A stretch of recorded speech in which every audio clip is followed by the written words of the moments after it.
When the Awakeners Academy begins their testing ceremony, every student is called one by one to prove their rank.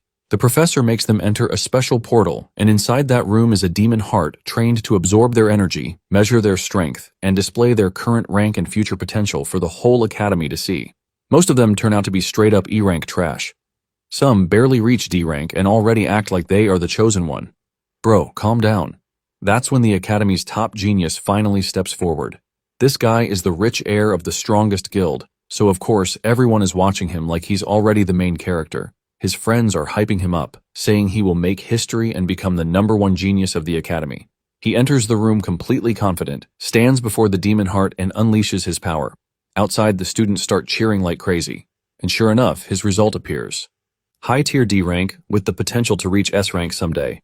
Everyone goes wild. His friends are especially proud, acting like this guy just saved humanity.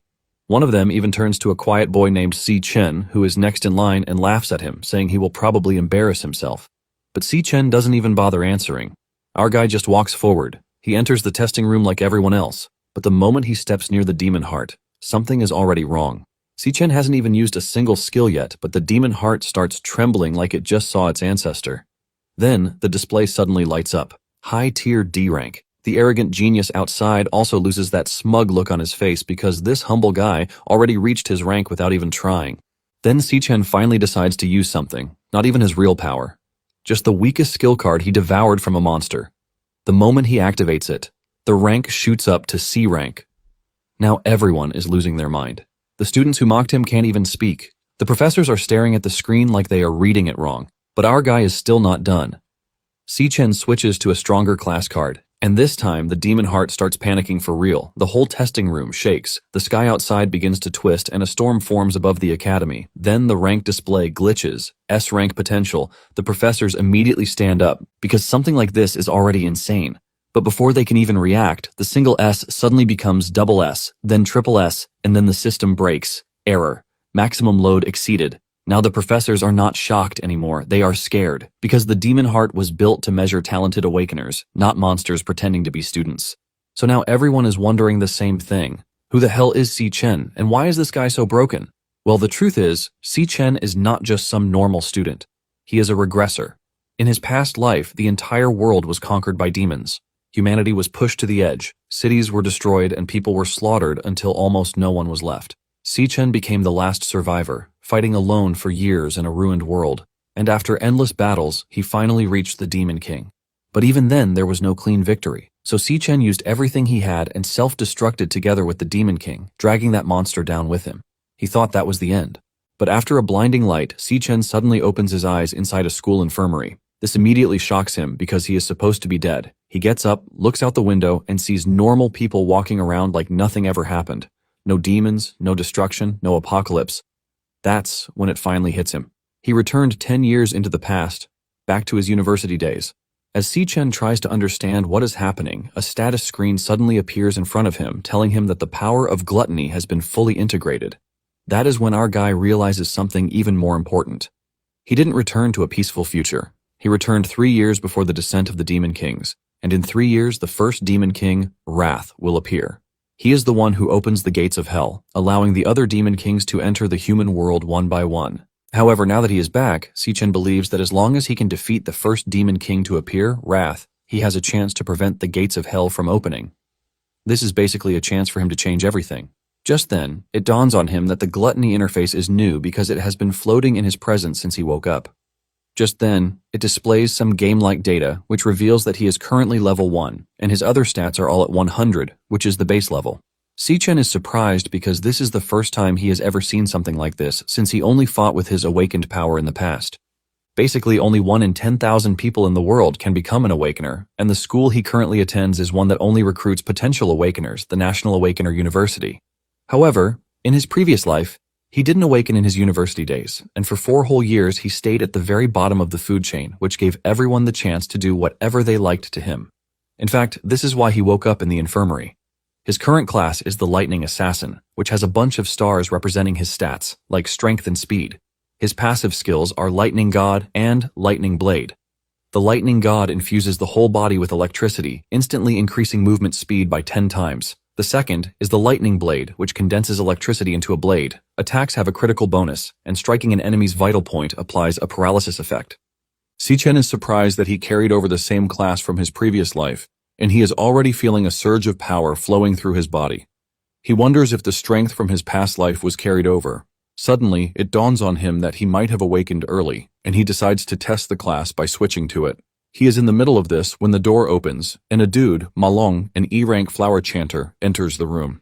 Malong rushes over to hug Si-Chen, expressing his surprise that the dude is finally awake.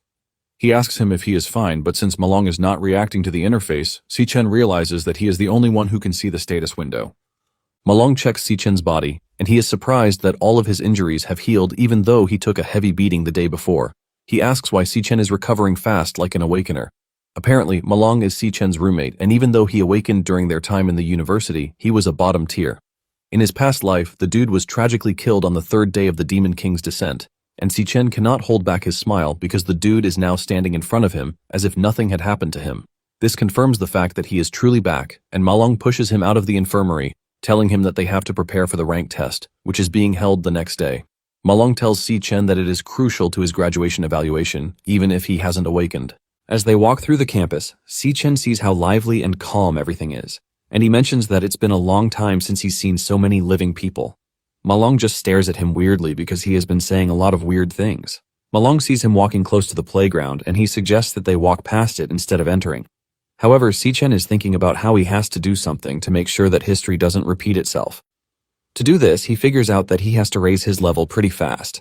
To level, he would need to kill monsters in demon lairs, but the majority of the demon lairs have been monopolized by the great guilds, and outsiders have zero chance to level up. Since his current stats are all sitting on 100, he wonders how strong he is compared to other awakeners and monsters. Apparently, to distinguish power levels, the government has classified awakeners and monsters into ranks, which range from the highest, S rank, to the lowest, E rank. At the moment, most students at the university are stuck at E rank, and only a few geniuses or those with a guild supporting them can reach D rank. With his current stats, he can estimate his power level, but he wonders what rank he would get if he took the test. However, he is confident that he is stronger than Malong. They are minding their business when a ball comes flying out of nowhere, hitting Malong in the head, causing him to hit his head on the ground. It turns out that the ball came from a bunch of bullies sitting in the distance, and these are the same guys who sent Si-Chen to the hospital. Malong freaks out when he looks up and he sees the dude standing there because this was what he wanted to avoid when he suggested that they take another route. The leader of the gang is a jacked up dude with an annoying face, and he tells the two to go buy him drinks. Malong bows his head in fear, assuring the dude that he is going to buy the drinks he wanted. However, Si-Chen stops him, telling him that he is not at fault, and the gang of bullies should be the ones saying sorry. Si-Chen makes sure to aura farm as he leaves his two hands in his pockets while addressing the gang. Just seeing the big guy, Si-Chen remembers unfavorable memories from his past. The dude once pushed his head into the sink, claiming that he was helping him awaken his power. They only let Si-Chen go after he fainted, and Malong was the one who rushed over to check on him. Si-Chen manages to recover while asking Malong why the dude and his gang have to mess with them, but the moment the dude hears him talking, he turns back to beat him up some more. Now in the present, Si-Chen is completely pissed about the events from his previous life, and when he speaks back to the dude loses it. Malong freaks out, and he starts sweating all over while asking Si-Chen if he is trying to get himself killed. Apparently the dude is Gongcheng, and he is an E-rank flower warrior. Cheng's arms solidify as he approaches Si-Chen with his gang. Si-Chen knows that Cheng only dares to bully those who are weaker because his older brother is the strongest and also the student council president. In reality, the dude himself is pretty weak, and the moment the other students see Cheng walk to Si-Chen, they assume that Si-Chen is about to get beaten up again. Everyone knows them as the two most useless dudes in the entire school, but Si-Chen doesn't move an inch even as Cheng stands tall above him, asking him to repeat what he said. Si-Chen then tells the dude not to bother him and his friend again, but Cheng loses it, and he throws a heavy punch at Si-Chen. Surprisingly, our guy easily blocks the attack with one hand, and this has enough force to send Cheng staggering backward. Everyone freaks out in shock when they see this because no one expected Si-Chen to be able to block Cheng's attack. They start asking questions among themselves about how this is possible, since Si-Chen hasn't awakened. Cheng loses his mind in anger, asking Si-Chen if an unawakened weakling like him is aiming to challenge him. Just then, Si-Chen lets out an evil smile as his class fully switches to the lightning assassin, and he decides that he is going to test out his skill on Cheng. Malong freaks out in shock because he didn't even expect that Si-Chen had awakened. Seeing lightning run through Si-chen's body, Chung also reinforces his body with his apparently indestructible demon armor. But before he even realizes what is happening, Si-chen reaches him and he punches him in the face while still maintaining a hand in his pocket. The punch carries enough weight which sends Chung tumbling into the distance before being stopped by a wall. The students scream out in shock because Chung was taken down with a single hit, and even Malong can't believe that the person he is currently staring at is Si-chen. Chung's face is entirely disfigured, but he still hasn't learned his lesson, as he believes that Si-chen used a sneak attack on him. Chen yells at his gang members, telling them not to just stand there and watch. He wants them to jump Si-chen together, but his gang members can see the overwhelming aura radiating from Si-chen's body, and they know that Si-chen is more than capable of killing them if they mess up. As Si-chen walks up to Chung, Chung gets up and throws another punch at Si-chen, but Si-chen easily grabs his arm, crushing it. Chung screams in pain, but his suffering is not yet over as Si-chen cooks up a powerful left punch that he sends into the dude's chest, shattering almost every bone in his body. Chung is sent flying into the wall with his clothes all torn up. He crashes into the wall really hard and he passes out with his entire body totally bloodied. Malong is left in complete astonishment while wondering when Si-chen became that strong. After taking Cheng down, Si-chen confirms that he can switch classes whenever he wants. Even though he is still a level 1 player with the system, he realizes that his strength is enough to deal with the lowest level awakeners, which means he is currently above E rank. However, he still doesn't know his exact rank, but he also wonders why there's no increase in his stats even though he already defeated Chung. A wild idea suddenly comes to his mind and he conjures a lightning spear as he walks toward Chung, aiming to finish him off. Malong and the other students freak out when they see this and they urge Si-chen to calm down and not go through with what he is about to do. Even Chung, who was knocked out before, wakes up when he sees a lightning dagger on his throat, ready to tear his neck apart. Just then, a blonde-haired, pretty lady shows up on the scene urging Si-chen to chill out because Cheng has received enough punishment. It turns out that the girl is Ling Yu, vice president of the student council, and she assures Si-chen that with what he's done, Chung will never dare to come after him again. Si-chen lets Chung go, wondering if Ling Yu is eager to step in to protect him, but nonetheless, he has no intention to kill Chung. However, he had to show the dude that he can't keep coming after him. Meanwhile, Chung's minions are freaking out where they are hiding, and seeing how scary Si-chen is, they make a vow never to bother him again unless they want to die. Everyone has always known the two as the weakest and poorest losers in the whole school, but the way everyone sees them has suddenly changed. When Malong returns to the dormitory, he tells their other two roommates that Si-chen has awakened, and he adds the fact that he is a super strong lightning assassin. Malong tells the other two that Si-chen beat Cheng up, and with this, his gang would never disturb them again. One of the roommates, Zhang Zuo, who is an E-rank nucleus mage, doesn't entirely believe Malong, and he asks Malong where Si-chen is. He yells at Malong, asking him why Si-chen has run off when he is pretty strong, just like Malong claimed. The other dude, Xiang Yu, who is an E-rank flower chanter, agrees with Zuo, saying Si-chen must have been beaten to a pulp, which is why he went into hiding. Malong stands in silence while Zuo yells at him, reminding him that they were all put in the same dorm room because their ranks are the bottom 4 of the entire year. Zuo mentions that he is 4th from the bottom, which means he is the leader in the dorm. He boasts about how he is the only combat nucleus mage in the entire room, telling Malong that he and the others are just there to support him. Zuo talks about how weak Si-chen is, so there is no way he is a lightning assassin. He mentions that he, on the other hand, has been getting stronger in recent times, so he might even get the chance to squeeze into a club. Xiang Yu reminds them that the next day is the final rank test before graduation evaluation, and everything will become clear by then. Later that day, Gong Ting, Chung's brother and also the student council president, just stepped out of an E-rank training demon lair when he ran into his brother, whose body was covered in bandages. Cheng tells his brother that he won't have peace of mind if he doesn't avenge him because Si-chen basically beat him in front of everyone, which basically means he has no respect for Ting. Ting subtly assures Cheng that he is going to help him handle the whole thing.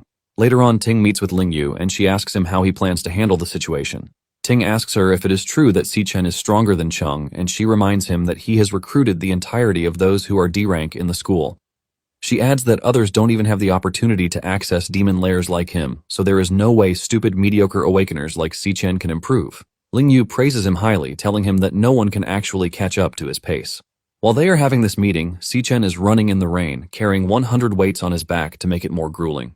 Apparently, basic training can improve physical quality, and it is known that an awakener's upper limit is directly related to their physical strength. Only with a strong body can one harden and unleash extreme class powers, but he knows that with his current strength, he has a long way to go. In the year 2160, Wrath would leave the demon lair and descend upon the world, and within the blink of an eye, he would kill a large number of humans. Even Si-chen's sister died at Wrath's hands, and he was also the one who opened the gates of hell for all the other demon kings to enter the human realm. With this, Si-chen figures out that his first plan is to kill Wrath, who is the beginning of all the destruction. Since there are only 3 years before Wrath shows up, Si-chen figures out that he must be growing at an alarming rate, which is why he has to grow faster than him. Just then, his phone rings, and when he checks it, it turns out to be his sister, Si-yun, who is worried because she just returned from a competition only to find a bunch of missed calls from her brother. Yun tells Si-chen that if she manages to win the competition, their lives will change for the better. Si-chen was so overwhelmed that he couldn't even speak. He remembers praying for everything to start over in his previous life when his sister and everyone else died. Yun then asks him why he is not saying anything because the only thing she can hear is the noise of raindrops hitting the ground. Si-chen simply tells his sister that it is nothing, while internally making a vow to protect his sister no matter the cost. Si-chen just tells his sister that it is nice to hear her voice, and the lady assures her that they are going to talk much better after the conversation. Late into the night, Si-chen finally returns to his dorm, and this is 8 hours after he returned to the past. His roommates are already asleep, and he steps into the bathroom to wash up while realizing that he is slowly adapting to his body. He figures out that he has to think about the most critical issue, which is leveling up, and this requires entering demon layers. However, the demon layers are monopolized by guilds, and aside from the powerful and wealthy, most people have no chance to level up. Si-chen lies on his bed and sleeps off while thinking of how he is supposed to find monsters to defeat and level up. In addition, he still doesn't know what the power of gluttony does, and just as he closes his eyes to sleep, the system finishes loading, and Si-chen finds himself getting thrown into the gluttony system. Si-chen lands in a weird space where there is a tall tower in front of him, leaving him totally confused. He looks around, and he sees monsters emerging from the weird red-colored river surrounding him. Si-chen quickly switches classes, aiming to take on the monsters because it appears that he has found himself in a demon lair. Even though he doesn't know what is happening just yet, he plans to take out the monsters that have surrounded him. The E-rank monsters dash toward him, but he cuts through them at lightning speed. He delivers precise cuts that finish off the monsters with little to no effort. Si-chen is not worried because he knows that with his current strength, E-rank monsters are child's play. Seeing how real everything is thanks to the experience points and the loot he is accumulating, he figures out that it is as real as it can get. After killing so many monsters, he finally moves up a level to level 2. Si-chen smiles because this tells him that he can gain experience and level up in the demon lair. Each of his stats has also increased by 5 points, and Si-chen lets out a bright smile because he just found himself a demon lair that he can take on solo.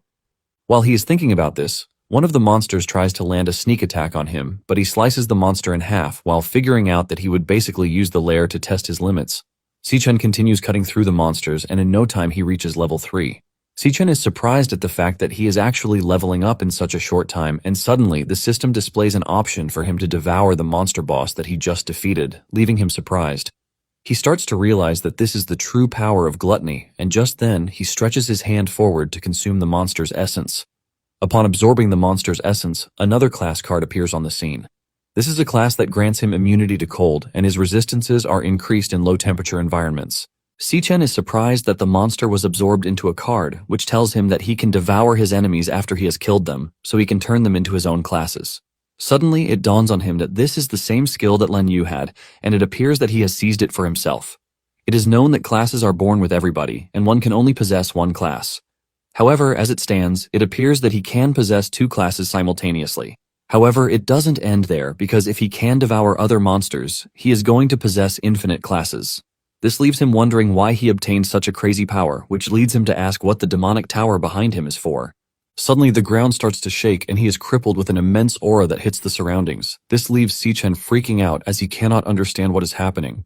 Just then, a dude with 2 demonic greatswords appears in the distance, telling Si-chen that he is glad that he's finally awake because he has been waiting for him a long time.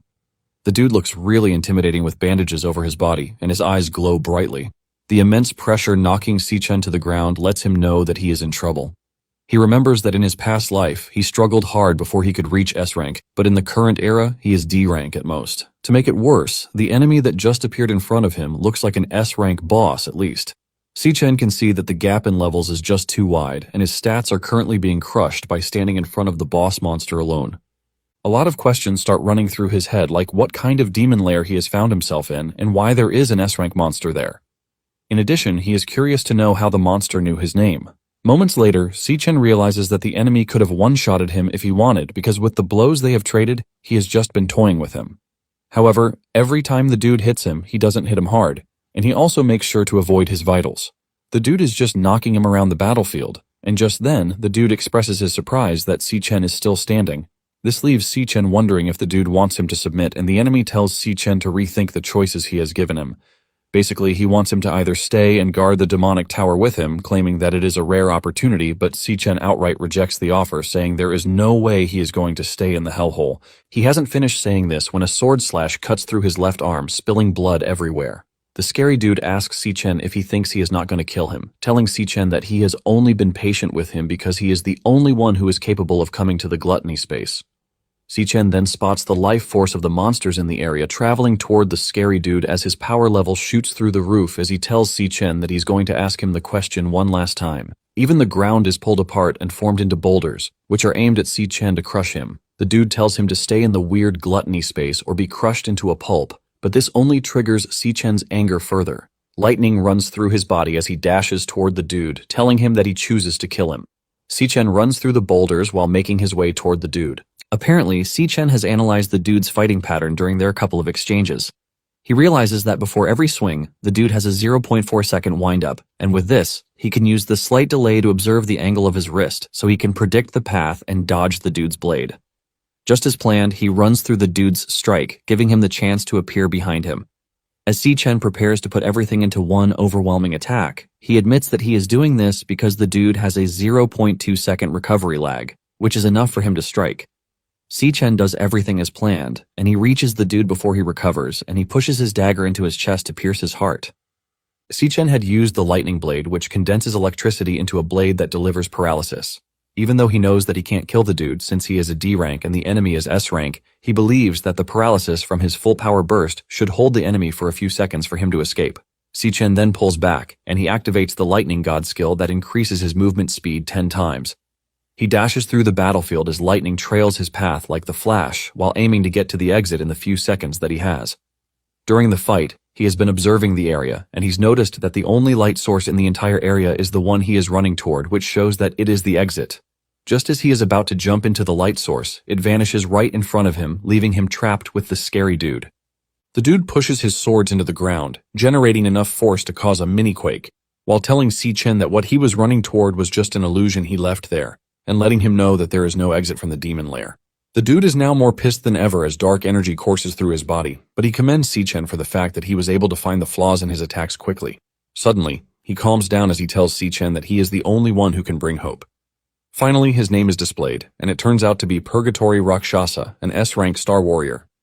With Rakshasa's hood burnt off by his aura, Si-Chen finally gets to see his face, and he is surprised because he has seen this appearance before, and it was on Lan Yu, the leader of the Demon Kings. Rakshasa commends Si-Chen for being able to calmly analyze his opponent even in the face of danger. The first time Si-Chen had seen this appearance was when he fought Lan Yu, and during this fight, Lan Yu had switched between several high-rank classes with ease, making the battle unbearable for Si-Chen.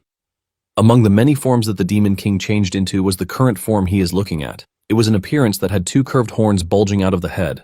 This leaves Si-Chen wondering if the dude was devoured by Lan Yu's power of gluttony, and since he now has the gluttony power inside his body, it basically means the demon lair is inside him. Rakshasa is impressed by how he is able to quickly figure out what is going on, and he commends him for it. He tells him that he has proven himself to be worthy of everything that the demon lair holds. Si-Chen is still confused by this, and just then, Rakshasa whips out an SSS rank key that is called the Key of the Void, which is the only key to the gates of the demonic tower. Rakshasa lets him know that the key he is staring at is the only key to the tower, while revealing that Lan Yu once devoured numerous ferocious demons. He tells him that the strongest of the demons have been sealed in the tower that stands behind him. He gives Si-Chen the key, telling him to devour them all to grow stronger.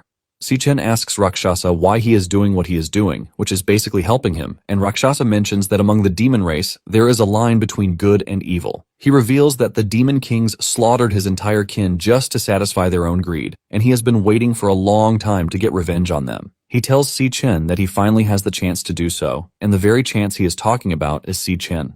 Rakshasa says something strange, saying a particular guy is right because it appears that only Si-Chen can succeed. Si-Chen is left completely in shock, asking Rakshasa who he is talking about, and Rakshasa tells him that all the answers he wants are hidden within the tower, so he just has to enter to find them himself. Just then, Rakshasa starts to dissipate for Si-Chen to take his power. Si-Chen freaks out in shock when he hears this, and Rakshasa tells Si-Chen that from that moment, He must make sure he is unstoppable. Before finally turning into an energy essence, he tells Si-Chen that he must open the gates of the demonic tower to devour everything inside. However, he tells Si-Chen that the demons inside the tower won't go easy on him as he did, because they are the most cunning and vicious entities in existence. However, he urges Si-Chen to endure everything and conquer the tower. He lets him know that it is his job to stand at the very peak of the world until he has devoured every single one of the demon kings. He finally turns into essence, revealing that he doesn't regret the fact that he is giving Si-Chen his power because he is a man with unmatched resolve, so he is the only one who deserves his power. Upon devouring Rakshasa, Si-Chen levels up to level 10, and he is informed that he has obtained Rakshasa's 2 swords too. Si-Chen then promises Rakshasa that he is going to carry his will with him, and as the devouring settles in, the power card appears on the screen. He has 2 skills, which are the Bone Grip Ruin and Triple Gravity Strike. The Bone Grip Ruin absorbs the stamina and strength of nearby corpses, converting them into the user's own power. The Triple Gravity Strike, on the other hand, manipulates gravity to attack enemies in 3 forms, which are light, heavy, and overload. Seeing Rakshasa's determination, Si-Chen promises to make their enemy pay with blood. Just then, he hears his roommates screaming at him to wake up. He gets up and realizes that it is already morning and his roommates are preparing for the rank test. Si-Chen is surprised at how fast he got back to the dorm, and in addition, his wounds have completely healed. He wonders if everything that happened was a dream, but just then, he notices that the 2 power cards he obtained in the demon lair are still reflecting on the status window. This lets him know that everything he went through was real because even the loot he got in the dream came back with him. In a single night, he made it to level 10, and he wonders what rank he will currently be classified as. Just then, Zuo walks up to him with a mocking face, telling him that Malong was talking big about him the night before. He asks Si-Chen if he is planning to take over his reign as the leader of the dorm, and he suggests that they head to the rank test so he can see what he is made of. Moments later, the 4 finish dressing up, and as they head to the arena where the test is being held, Zuo reminds the other 3 that they might all be E ranks. But he is mid-E rank, unlike them, who are low E rank. He munches on a dough while claiming that the gap between each tier is massive, so this means he can take on 10 low-rank E rank at the same time. Zuo jumps up in joy, saying his rank might have shot up since the last test, and Malong subtly tells Si-Chen to make sure he gives his all in the test. He wants him to aim for D rank at least so he can scare the hell out of him.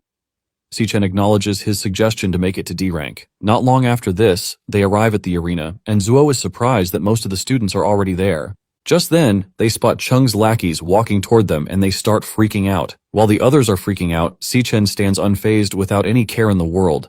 Zuo and the other 2 are about to sink into the ground in fear when the lackeys suddenly bow to Si-Chen while addressing him as their big brother. Zuo is left in shock as he asks why they are suddenly being respectful to Si-Chen, and Malong reminds him that he told him everything that Si-Chen did. Instead of acknowledging those who are bowing to him, Si-Chen ignores them and walks away. Just then, he runs into a rude dude, Jiang Jun, who tells Si-Chen that he heard everything he did to Chung the day before. Jian yells at Si-Chen, asking him if he knows who Chung is. He reminds Si-Chen that Cheng is Ting's junior brother. While Jian is busy yelling at Chen, Zuo and the others are hiding in the distance, wondering why Jian is now targeting Si-Chen. Jian moves closer to Si-Chen to whisper in his ear, telling him that he has a unique sense of smell, so he can smell a true strong warrior from a mile away. However, he doesn't smell anything impressive from Si-Chen, and he tells Si-Chen that what he smells from him is the stench of a permanent bottom feeder. Si-Chen ends his entire ego by asking him if he is a freaking dog, and this almost makes Jian lose his mind. He yells at Si-Chen, asking him to repeat what he just said, but before he can hit Si-Chen, Ting arrives on the scene, telling Jian to back off. Ting mentions that he has already investigated what happened, and it appears that Cheng was the one who offended first, so it is only right to pay the price for doing something wrong. Jian backs off just as Ting ordered, and he and Si-Chen lock eyes intently. Just then, one of the old examiners came up to the stage to tell them that the grade test would begin shortly. He mentions that they are going to conduct the test in order of student number, so he suggests that they come up to the stage in an orderly manner when they hear their name. Ting then tells Jian that they should prepare for the grade test first because deep down, Ting believes that Si-Chen is not a threat. Meanwhile, Ling Yu and one particular strange man are watching the test from a distance. The man asks Ling Yu if she is there to watch the test because she has discovered someone worth paying attention to, and Ling Yu lets him know that the test is going to be quite interesting. An hour later, Zuo is called to the stage to take the test. He steps into the test portal with the intention of giving it his all to see if there's been any improvement whatsoever. Apparently, the test is always conducted individually within a specially made training demon lair, and inside this training demon lair is a demon heart that is capable of absorbing energy. The Awakener needs to release all their energy in front of the demon heart to charge it to the maximum.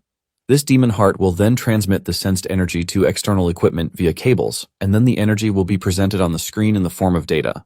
Zuo puts his all into it, and when the data is displayed on the screen for everyone to see, it appears that he is still a mid-tier E rank.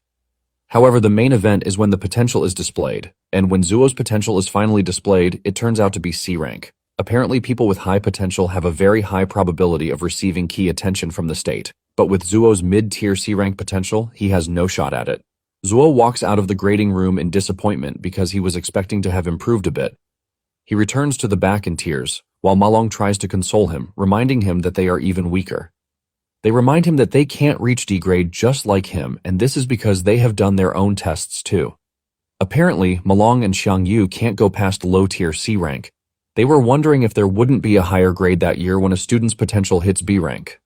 The girl runs out of the grading room in excitement because she is D rank and her potential is B rank. Not long after this, Jian checks his grade.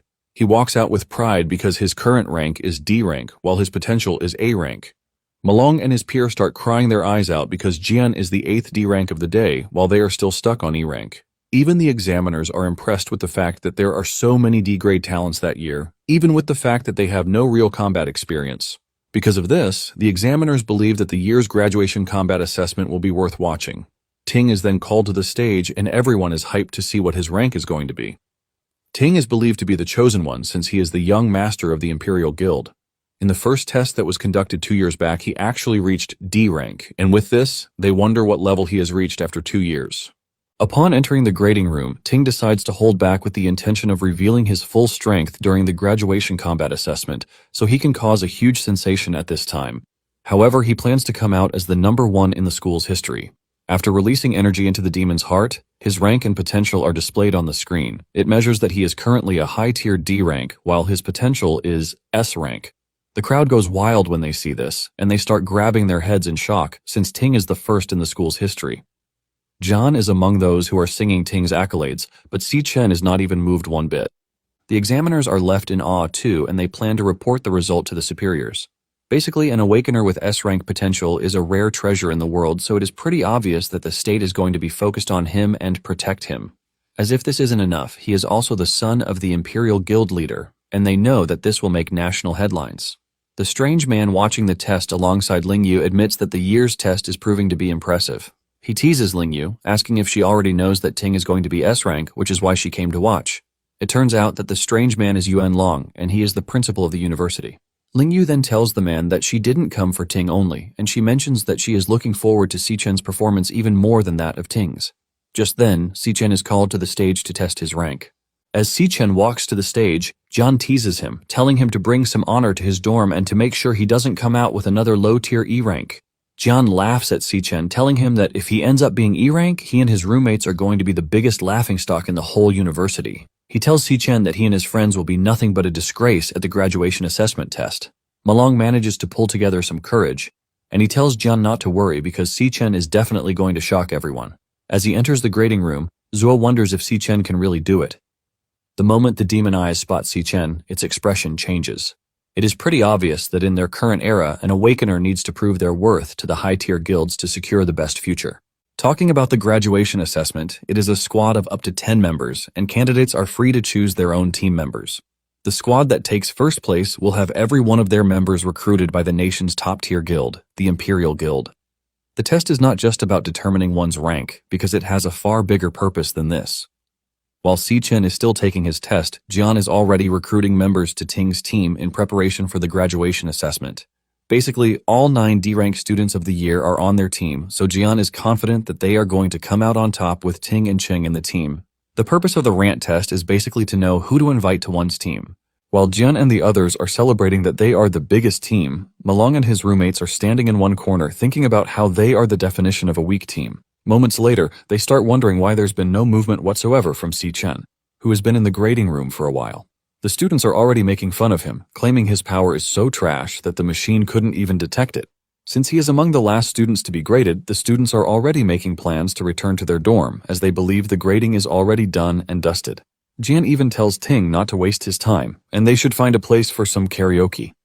Ting agrees to this, and just as they are about to move, the screen starts to glitch, preparing to display Si Chen's rank. By the time the rank comes on, everyone almost loses their minds because it turns out to be a high-tier D rank. Malong goes crazy, screaming at the top of his voice, telling everyone that he wasn't wrong. Even Ting and Jian are shocked when they see this. Back in the grading room, Si-Chen pulls back from feeding the demon heart energy, and the system detects the instability in the demon heart, telling Si-Chen to retake the test so his potential can be displayed. It turns out that Si-Chen only used his basic class, and he is surprised that his level 10 base stats are equivalent to high D rank. He then decides to switch classes to the Infernal Death King, which is currently his weakest, Devoured class. He retakes the test, and this time around, it changes into a C rank, leaving everyone to lose their minds. Even Ting and Jian cannot believe what they are staring at. Jian wants to believe that there is something wrong with the machine. Even the examiners are left confused as to why the rank keeps changing, since they have never seen something like this before. Just then, the system tells them that there's been another anomaly, and Si-Chen has to retake the test. Meanwhile, the demon heart is already freaking out, and Si-Chen figures out that his two other classes will be above C rank, since his weakest classes are pretty strong as they are. Si-Chen then switches classes to Rakshasa because he would like to see the full extent of his true power. The demon heart almost shatters when it sees this, and even the sky suddenly becomes cloudy, leaving everyone to start questioning what exactly is happening. Malong and the other two are overwhelmed, and they conclude that their dorm has given birth to a god-tier monster. Just then, the screen glitches, and it displays an S-rank potential that shocks everyone to their bones. But the S-rank doesn't stay long, as it starts to glitch repeatedly while displaying a warning sign. It soon displays a triple S-rank potential, and it appears that it wants to display more, but the system loses its functionality with a warning that it has exceeded the system's maximum load. The machine goes up in flames as the examiners rush over in shock in an attempt to make sure that Si-Chen is safe. Upon entering the grading room, they are left with something unprecedented. The demon heart has burned out, leaving them wondering if it did because of overusage. Si-Chen turns around and walks off, but he is the only one who knows what happened to the demon heart. Apparently, he pushed too hard and choked the demon heart to death. However, he got something surprising out of it, and this is the fact that he was able to devour the demon's heart. Apparently, the demon heart is an A-rank creature, and it can perceive the power rank of all things within a 100-meter radius. It also provides danger warnings if a threat enters the range. Upon stepping out of the grading room, Si-Chen activates the demon heart, and just as expected, he is able to see the rank of everyone he is staring at. Si-Chen admits that it is pretty convenient because he can use this to see the rank of everyone around him. He checks out Ting's rank, and it turns out that he is actually mid-tier C rank, but intentionally hid his true strength. Just then, the examiners step out with the dead demon heart, saying the demon heart died due to excessive strain, and because of this, they suspend the testing for the day. The examiners mention that Si-Chen's data might be an error, so they are going to report it to the higher-ups. The examiners told those who hadn't been tested to come back the next day, promising that they would have a new device ready by then. Malong and the other two rush towards Si-Chen, worshipping him. They even ask him what he wants to eat, and Si-Chen suggests that they just return to their dorm. Just then, Jian shows up with his loud mouth, saying he already knew that the machine was glitching because there is no way a loser like Si-Chen would reach C rank. Jian continues yelling at Si-Chen, asking him what he plans to do to the demon heart that he broke. He continues saying all the trash things, while Si-Chen just debates whether he should cripple him because he is always talking. Just then, Ting appears from behind, telling Jian to stand down because they can't be disrespectful toward their teammate. Jian is shocked when Ting addresses Si-Chen as a teammate, and he is still trying to recover from this when Ting stretches his hand to Si-Chen, offering him a chance to join his squad so that they can tackle the graduation assessment together. Ting tells Si-Chen that the highest score in history is going to belong to them, and Si-Chen stares at him weirdly as he makes his offer. Jen starts freaking out because he knows that if Si-Chen joins the team, someone has to be kicked out of the team. This leaves him worried because he has no idea how he is going to explain this to his kinsman. It is not hidden knowledge that joining Ting's team guarantees first place in the graduation combat assessment. Jian is pissed at the mere thought that Si-Chen gets to join when a lot of people have even offered bribes but have not been able to join. However, he knows that he can't go against Ting's wishes, and Jian tries to act all friendly with Si-Chen. He wears an obvious fake friendly face while tapping Si-Chen on the shoulders, welcoming him to the team. Without hesitation, Si-Chen slaps his hand off, telling him that he is not interested in joining their team. Ting and Jian are shocked by Si-Chen's refusal, and Jian starts screaming at Si-Chen, telling him that they are the top dogs of the school, and he is basically making a mistake by rejecting them. Si-Chen confidently tells the dude that whatever they are doesn't concern him, and he walks off, telling them not to bother him from that moment forward because they are pretty noisy. As he walks off, the other students cannot believe that Si-Chen actually has the courage to refuse Ting, the all-powerful student council president. Some believe that Si-Chen plans to reach the top by himself since his test result was mid-tier C rank. Nonetheless, the students are hyped up to see what is going to happen in the end. Ting then tells John to chill out, letting him know that Si-chen already has his own ideas. Meanwhile, Long expresses his disappointment that the two couldn't team up because he was looking forward to a new school history record that very year. Ling Yu tells him that the whole situation is more interesting the way it is because Ting was born with a silver spoon, and Si-chen refusing him is a clear declaration of war. Ling Yu tells Long that Ting isn't someone who is easy to deal with. Meanwhile, Jian is still raging about the whole thing, and he believes that Si-chen only got the limelight because of a test error. However, Ting tells him that there is a possibility that the test wasn't wrong. Ting tells Jian that even if there is only a 1 in 100 million chance, he can't allow anyone else to take away his first place.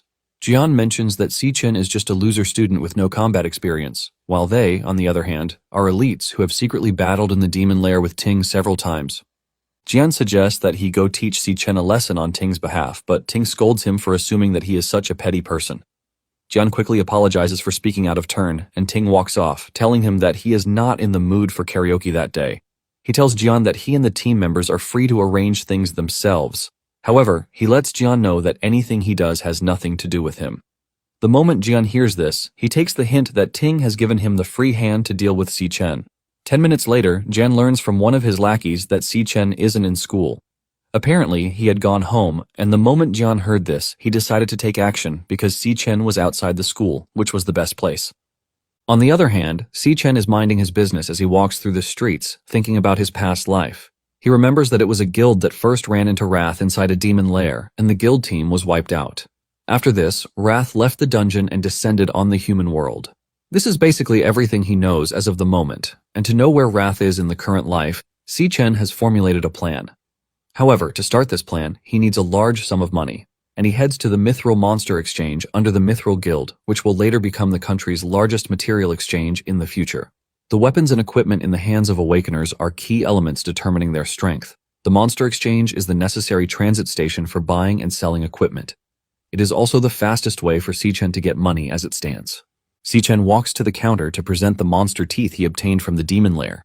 The attendant attending to him doesn't take him too seriously because he can see that Si-chen is a student. He tells Si-chen that he has never seen teeth like this before, but the junior attendant, a pink-haired lady, figures out that it is a drop item from the E-rank cloud-type monster.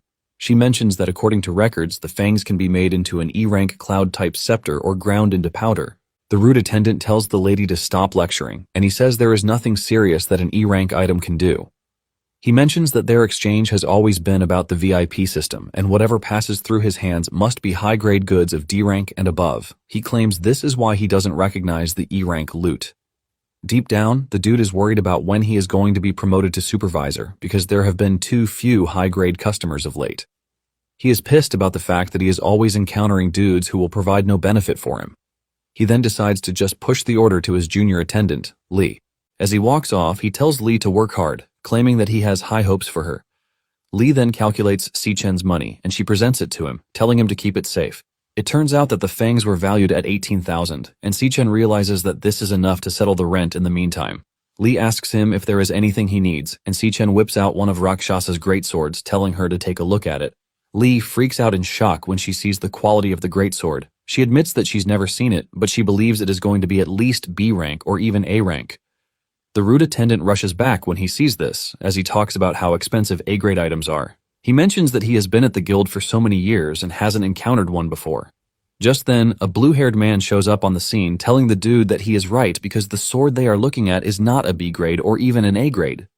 The rude attendant immediately put on the best behavior while addressing the blue-haired man as his boss. The boss mentions that the sword is definitely from the Purgatory lands, and as it stands, it is an S-grade equipment. The attendants almost lose their minds when they hear this, and the boss immediately shakes Si-chen's hands, welcoming him as a distinguished guest. He tells Si-chen to follow him to the VIP room, while assuring Si-chen that he is free to mention any requests that he might have. It turns out that Si-chen actually recognizes the boss from his past life, Qing-ji. Upon arriving at Ji's private chambers, he asks Si-chen how he plans to handle the equipment, and Si-chen answers that he wants 1 million. Ji is surprised that he is willing to sell the equipment for just 1 million, telling him that the item is worth tens of millions, since it is S-rank. In fact, Z mentions that he could use it to trigger a frenzy among buyers, which shows how priceless it is. However, Si-chen tells him that what he wants is to use the sword as collateral for a loan of 1 million, which he is going to pay back in full after 1 month. Zi is shocked to learn that Si-Chen wants to use an S-rank weapon as collateral for a loan, and this basically tells him that there is no way a random college student would come up with such a brazen idea. Since Si-Chen has no intention of selling the sword, Zi wonders if he plans to use it himself later. A lot of questions run through his mind as he wonders if Si-Chen is the son of a noble family who is hiding his strength. However, with everything he's seen so far, he can categorically say that Si-Chen is not a regular dude. Si-Chen assures Zi that he is going to pay back in 1 month and will even add 10% interest to it the following month. He asks Zi what he thinks about the deal, and before he answers, Zi tells Lee to leave the room. Zi then mentions that with his deduction, it appears that Si-Chen is attending the National Awakener University, and he is about to graduate. Ji says he is aware that the university holds its graduation combat assessment every year, and the year's assessment happens to be exactly 1 month from that day. In addition, the prize money for the first place winner is 1 million, which aligns perfectly with his repayment date and the amount. Z says that with everything so far, it appears that Si-Chen is confident that he is going to take first place in the assessment. Ji mentions that he can see how desperate Si-Chen is for money because he can just wait for a month to get the prize money, but he decides to mortgage an S-rank item. However, with all the conclusions he's come to, he tells Si-Chen that he is going to give him 1.5 million in cash immediately. To make it sweeter, he tells him that it is going to be interest-free, and he tells Si-Chen to consider this a gesture of friendship.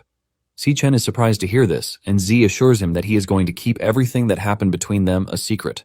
However, if Si-Chen has any new trading needs, Z wants him to consider his organization first, promising to offer him the highest tier of privileges. Si-Chen is impressed with the fact that Z was able to deduce his background demands from practically zero information. Even after figuring out his predicament, he offered better terms to seek long-term cooperation instead of taking advantage of him. Si-Chen finally understands why Z was able to build his organization into the world's #1 exchange in the future. Si-Chen figures out that he has to make reliable partners if he wants to eliminate Wrath. Z then forms the Mana contract, and he transfers the money into Si-Chen's account. Just then, Z asks Si-Chen which weapon he plans to use during the graduation assessment, since he has mortgaged his S-rank weapon. Z lets Si-Chen know that they have a bunch of weapons that he can use, even though they are not S-rank. Si-Chen shocks Z and Lee, and the rude attendant, when he tells them that there is no need for this. He whips out the second sword, telling them that he has another one. As Si-Chen leaves, they greet him with all honor, and Z immediately promotes Lee to the position of supervisor, since she was the one who attended to Si-Chen. This leaves the rude attendant with a lesson he cannot forget. Just then, Si-Chen turns around, telling Z that there is something he needs to buy. Later on, Si-Chen opts out of the taxi at a train station. He thinks about how money has always been the biggest problem in his past life. When he graduated in his past life, no guild was ready to accept him, and he worked desperately at menial jobs that he could get his hands on just to pay the rent. He and his sister lived the worst lives. Yoon once got admission to the International Central Academy of Arts, but she tore the letter, saying it was too far. Yoon tells Si-Chen that all she wants is to stay with her brother forever. Basically, she did this because she didn't want to become a burden. Moments later, Si-Chen starts wondering why Yoon hasn't stepped out of the station.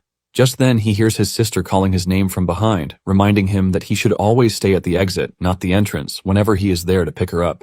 Yoon asks her brother if he is confused from overworking himself again. Seeing his sister alive and well, Si-Chen freezes in shock, trying to understand if he is seeing things right. It isn't until Yoon challenges him, asking him if he is seeing right, that he finally drags his sister in to hug her. Si-Chen smiles brightly because he finally got to see his sister again after 7 years. Yoon almost chokes out from how much he is hugging her, and she tickles him really hard before dumping her bag on him. Yoon mentions that Si-Chen has been acting weird for the past couple of days, and she teases him, asking if he confessed to a girl but got rejected instead. Si-Chen tells her that he didn't, and she suggests that they start heading home. As they walk through the street, Si-Chen is drawn in by his sister's beautiful smile, and he promises that he is never going to allow anything bad to happen to his sister this time around. Meanwhile, Jian and his lackeys are already setting up an ambush for Si-Chen, since they know the only road he is going to take when he is heading home. Jian evilly tells his boys to beat Si-Chen the moment he shows his face because he wants him to take the consequences of crossing him. One of the lackeys then reminds Jian that they brought too many people from the student council, and he fears that if they hit Si-Chen too hard, they might kill him. Jian mentions that his original plan was to teach Si-Chen a lesson, but he claims his attitude has gotten on his nerves. Jian wants him beaten half to death and also to cripple him because he wants to make sure he can't participate in the graduation assessment in 2 weeks. Jian boasts about the bad things he is going to do to Si-Chen since he is one of the top-tier cloud assassins in the entire school. Meanwhile, Yoon tells Si-Chen that he has been acting weird in the past couple of days, and she asks him if it is because of the pressure from the graduation assessment. Yoon tries to motivate her brother, telling him that no matter what, he has to pull himself together because this is the same advice he once gave her. Yoon mentions that life is a long road and opportunities will definitely come later. She even takes it as far as singing for her brother just to motivate him. Si-chen is impressed by how sensitive she is because she basically noticed the change in him the moment they met. Si-chen knows that his sister doesn't even know that he has awakened yet, and she must think they are still living as paupers. Deep down, Yoon thinks her brother is not comfortable talking to her because she is a girl. Meanwhile, Jian and his guys are still in hiding, and they are surprised when they see a girl with him. However, the rotten Jian says this is even more perfect for them, since there are no cameras in the alley, which means they can do what they want to Yoon. Just then, Si-chen catches on to the evil aura emanating from the gang, and he immediately figures out that it is the student council. Si-chen can't believe that they actually dared to come after him and his sister. Si-chen then removes his earpods and inserts them in Yoon's ears, telling her that there is a song he wants her to listen to. Yoon is surprised because she didn't know her brother was a music person, but she doesn't argue about her brother's decision. She figures out that this would help her understand her brother a little bit better. While Yoon is enjoying the music and her back is turned toward danger, Si-chen walks toward the council members. The council members rush towards him, but Si-chen switches to his lightning assassin class as he prepares to engage them. He remembers how he lost his last family member in his past life, and he only got to see her again after he returned from death. Si-chen is overwhelmed with anger because this is his first reunion with his sister, but they dare ruin it. The first dude that gets close gets kicked in the head, and he is sent flying with his head crashing to the ground, shocking the rest of the team. However, it is already too late for them, and Si-chen runs through them with powerful punches as he knocks them to the ground mercilessly. While Si-chen is punching through the bad guys, Yoon is busy enjoying the good music that her brother put on. One of them tries to launch a counterattack, but his hand is broken in the worst possible way. He screams out in pain, and while he is still crying about his arm, he gets punched hard in the face. The dude flies into two of his colleagues, and at this point, Jian is already losing his mind because this wasn't how he envisioned the whole thing. He never expected Si-chen to be this strong, but there is no way forward for them, again because they have already wronged him and they need to pay the price for it. As Si-chen makes his way toward him, he tries to make his stand, boasting about who he is. But a punch to the face disfigures his face immediately, as blood splatters everywhere. The force from the punch is powerful enough to send him flying into the distance, but before he even lands, Si-chen meets him halfway, delivering another punch to his head that almost shatters his skull. Jun's teeth fly out of his mouth, but this is the least of his worries as he crashes into a wall headfirst.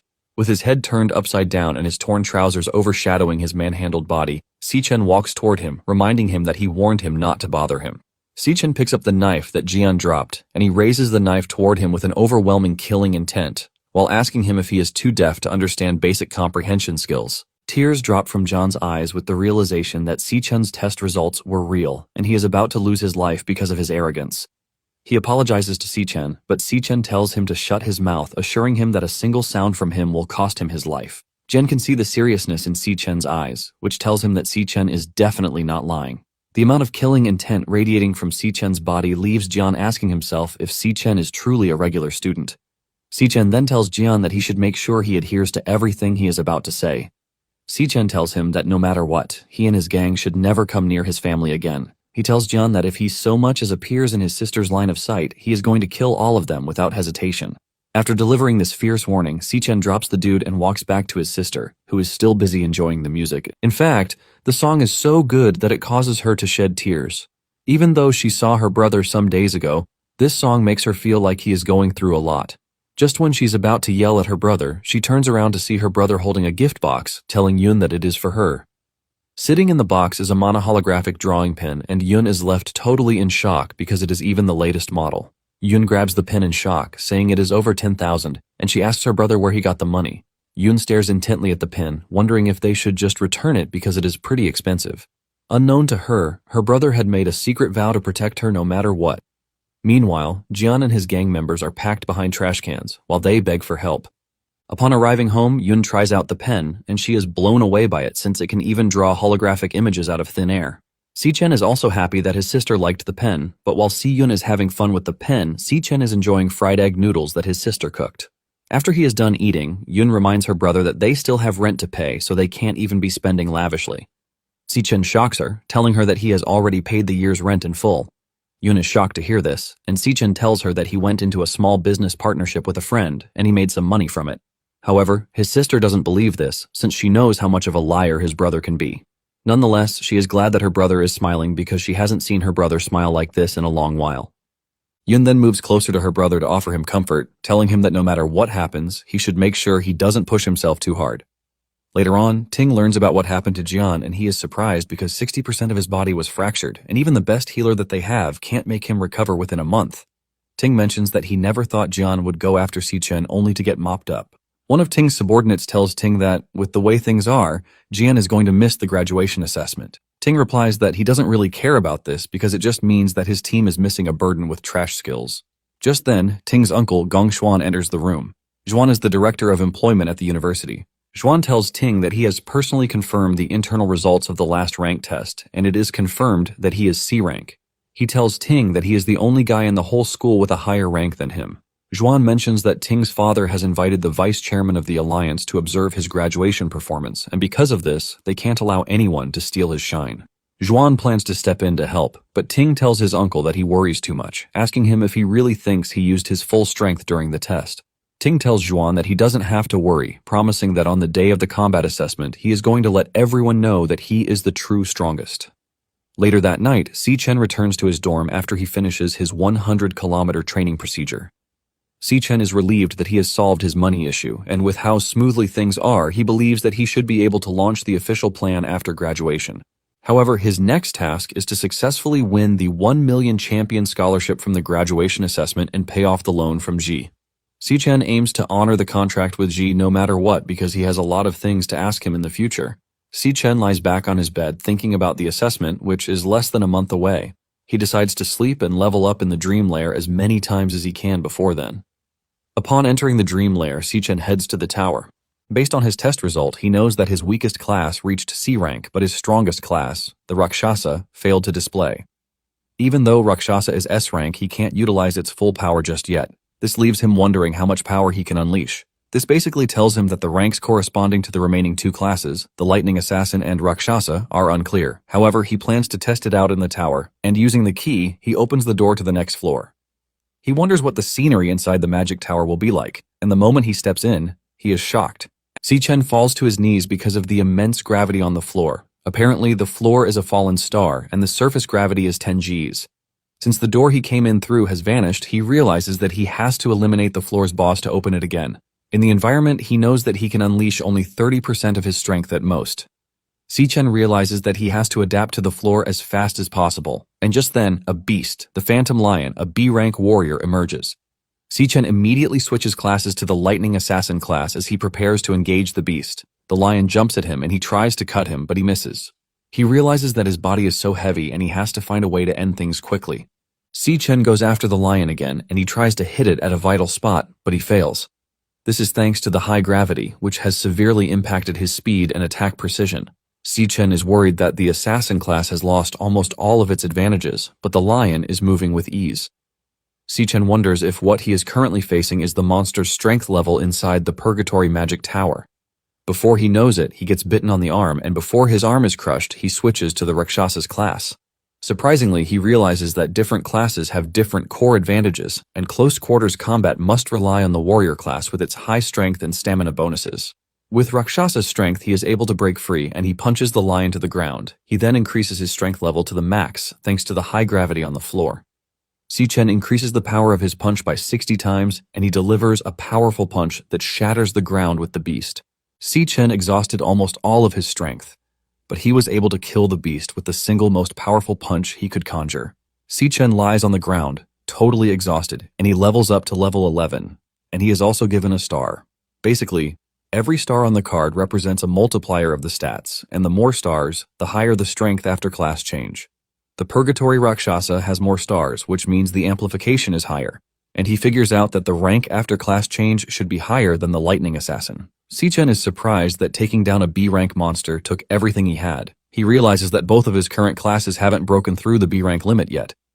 Just then, it dawns on him that the system didn't show the devourable mark after he killed the monster. In addition, the gate to the next floor hasn't opened, which immediately tells him that he hasn't killed the floor boss after he just killed a single monster with all of his strength. Just as he feared, a portal opens, and a bunch of phantom lions emerge from the portal. Before he knows it, a lion grabs onto him, biting down on his shoulder really hard. He is still trying to free himself when the rest of the mob latches onto him, cutting him with claws. This is when he understands the true meaning of Rakshasa's words, which tells him that once the door opens, what is going to welcome him is endless pain. As the beasts tear into him without mercy, Si-chen remembers Rakshasa's words that he must endure everything. The beasts tear into him till he wakes back up in real life, panting like crazy. He realizes that everything he feels in the dream world is just like the real world. He realizes that to become stronger, there are no shortcuts, which means his lonely journey to conquer has only just begun. Later on, the students head to the auditorium for the team formation ceremony in preparation for the graduation combat assessment, and heading the panel is Juan. The students learn that the higher-ups are coming to watch the graduation combat assessment, and they realize that this is why the rules for the year's assessment have changed. Apparently, in the previous years, there were no minimum requirements for team size or rank, but this time, every team must have at least 5 members. However, one of them must be high E rank or above. This leaves everyone wondering if this is going to improve the entertainment value, but it appears that Juan has something else in mind. Just then, Juan tells the students that the instructions for the assessment have already been sent to their wristbands. He tells them to check their wristbands and complete their team formation as soon as possible. Everyone quickly checks the information sent to them, and just then, Malong notices something weird. On the information panel, it has been stated that Si-chen is only a low-tier E rank. Everyone is shocked by this, since Si-chen's test showed a C rank. Most of the students immediately concluded that the test result was fake because the demon heart glitched out. With this, it is pretty obvious that no one would want to team up with him, since the graduation assessment is so important and no one would want to carry a few low-level deadweights. The students start making fun of him because he rejected Ting's offer. However, Ting already knows that his uncle had a hand in what is currently happening. Juan smiles evilly as he plans to show his nephew that there are things that require power, and he plans to make sure that Ting's opponents don't even have the qualifications to compete. All the students start rushing over to Ting, asking him to add them to his team, while mentioning their achievements over the years. One even asks to be Ting's lapdog, showing how desperate they are to be included in Ting's team. Chung is forced to become security for the team, telling them to back off because they can only take one more person in the team. 30 minutes later, they formed a team, and other people had also formed teams. However, Si-chen and his comrades remain without a team. Zuo cries in horror because they only have 4 students on the team and they need at least 5 guys. Zuo wonders if this is how they are going to miss the graduation assessment because they couldn't get themselves a team. Malong mentions that the whole thing is weird because Si-chen's rank is definitely not the lowest. Xiang Yu mentions that there is a possibility that their dorm is being targeted. It is known that the assessment is everyone's chance to show what they are capable of doing and to get a good job opportunity. In the final assessment, the number of monsters in the demon's lair will be determined by the number of team members. However, it doesn't necessarily mean that the more people one has on a team, the easier it is to get a high score. Nonetheless, even if other students can't get into Ting's team, they are still not willing to group themselves with low-ranked people like him. He, Malong, and Yu are basically the lowest low E rank in the whole school. Suddenly, another team shows up asking Zuo to join their team because they are only missing one more person. They remind him that if he doesn't join them, he might not qualify for the graduation assessment. Seeing this, Si-chen realizes that they are about to be abandoned by everyone, and they will eventually lose their qualification to compete. Surprisingly, Zuo tells the suitors that he is not interested because he and his guys already promised to stick together, so there is no way he's going to abandon them. Even Si-chen is surprised when Zuo rejects the dudes who want him and the guys flip him off, telling him to do whatever he wants because he is definitely going to regret it. In no time, almost everyone has formed a team, leaving Malong and his team of low rankers. Even though they are only missing one person, there is no one ready to join them. Si-chen then turns around to stare at Juan, and he realizes that he is a C-rank warrior. Suddenly, it dawns on him that Juan has the same surname as Ting, which obviously means something. Si-chen wonders if the dude thinks he is a threat to Ting. This lets Si-chen know that those with power get to do whatever it is that they want to do. However, this doesn't concern Si-chen because he is prepared to participate in the graduation assessment. Si-chen loses his cool and switches to his lightning assassin class, with the aim of taking a route no one really wants to take. The moment lightning starts to course through his body, everyone knows that something is up. Basically, assessments are not the only way to prove one's strength, and this is because the Awakener schools have always had a special tradition to facilitate students' mastery of their classes. Apparently, students can initiate a one-on-one challenge to prove their strength in front of everyone. However, many refuse this, but Si-chen is pretty sure that Ting won't refuse. Si-chen is on the verge of challenging him when Lingyu enters the room, asking Si-chen if his team is still missing people because she would like to join. Lingyu mentions that she wants to participate in the school's graduation assessment that year, revealing that she already reached D rank back in middle school, so she is pretty sure she is not going to be a burden to the team. The students freak out when they see this, since Lingyu is not just any random girl. Even Chung yells at her, asking her what the hell it is she is trying to do. Apparently, Lingyu is an exchange student from another school, and the students are surprised that she is willing to participate in their school's graduation assessment.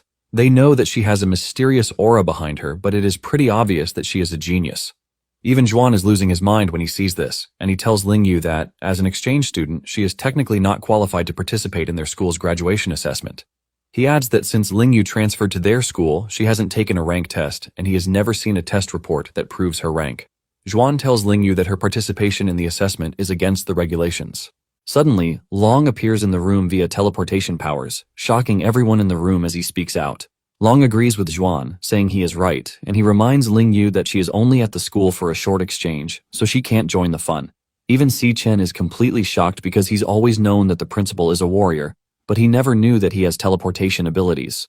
Long tells Lingyu that if she participates in the test, it is going to ruin the fairness of everything because the assessment only has meaning if real strength is shown. Lingyu nervously agrees with him, and Si Chen tries to check their ranks, but even the demon heart couldn't display their ranks since they have a giant question mark sitting on their heads. Juan excitedly agrees with Long, saying their school has such prestige because they have always followed the rules. Long then mentions that the purpose of the university is to cultivate superclass awakeners and give them the best stage to display themselves to ensure a continuous and stable supply of awakener talents to the world. He explains that the graduation assessment is a tradition of decades and it is also one of the most important turning points in a student's life. He asks Juan how the school is going to take responsibility if a student loses the opportunity to showcase what they can do, thanks to some stupid special factors. The moment Juan hears this, he realizes that Long is throwing a jab at him. Juan is surprised to hear this, since Long has never concerned himself with the affairs of the school. This leaves him wondering if Long is doing all of these because of Si Chen. Just then, Juan decides to back off because nothing good is going to come out of arguing with Long. With this, he knows that this is where his help for Ting stops. Basically, the high-ranked students have all formed their teams, so Si Chen is left with trash, and with this, Juan is confident that Ting should be able to win the assessment. Juan then bows his head to Long, telling him that he is right, admitting that the employment office's lack of consideration has caused some students to be left out. Juan then changes the instruction, saying teams with fewer than 5 members or teams without a high E-rank member can also submit their registration. He mentions that the doors of the graduation combat assessment are open to everyone. With this, Si Chen and his team form a team, and Zuo celebrates because they finally have what it takes to participate. Malong eggs Si Chen forward, telling him to be their captain, and on the other hand, Long lets Lingyu know that he is surprised that she has a strong interest in Si Chen. On one side is the strongest team in the school, led by the strongest guy in the school, while on the other is Si Chen and his 3 bot teammates. Long is curious to see which demon lair they are going to choose and how many points they are going to score in the end of it all. After the team formation is finally complete, the old examiner tells the students to pick the demon lair that they want. Just then, he receives a notification that a team has already made their pick, and he is surprised that they didn't even waste time. Everyone is left in complete shock when they realize that it is Si Chen. However, the main shock hits them when they realize what Si Chen chose. Even Malong and the rest of his teammates yell at him, asking him if he's gone crazy. But Si Chen remains unfazed. Apparently, the graduation combat assessment is the first time students form teams to enter a real demon lair, and students obtain points by killing monsters inside the lair.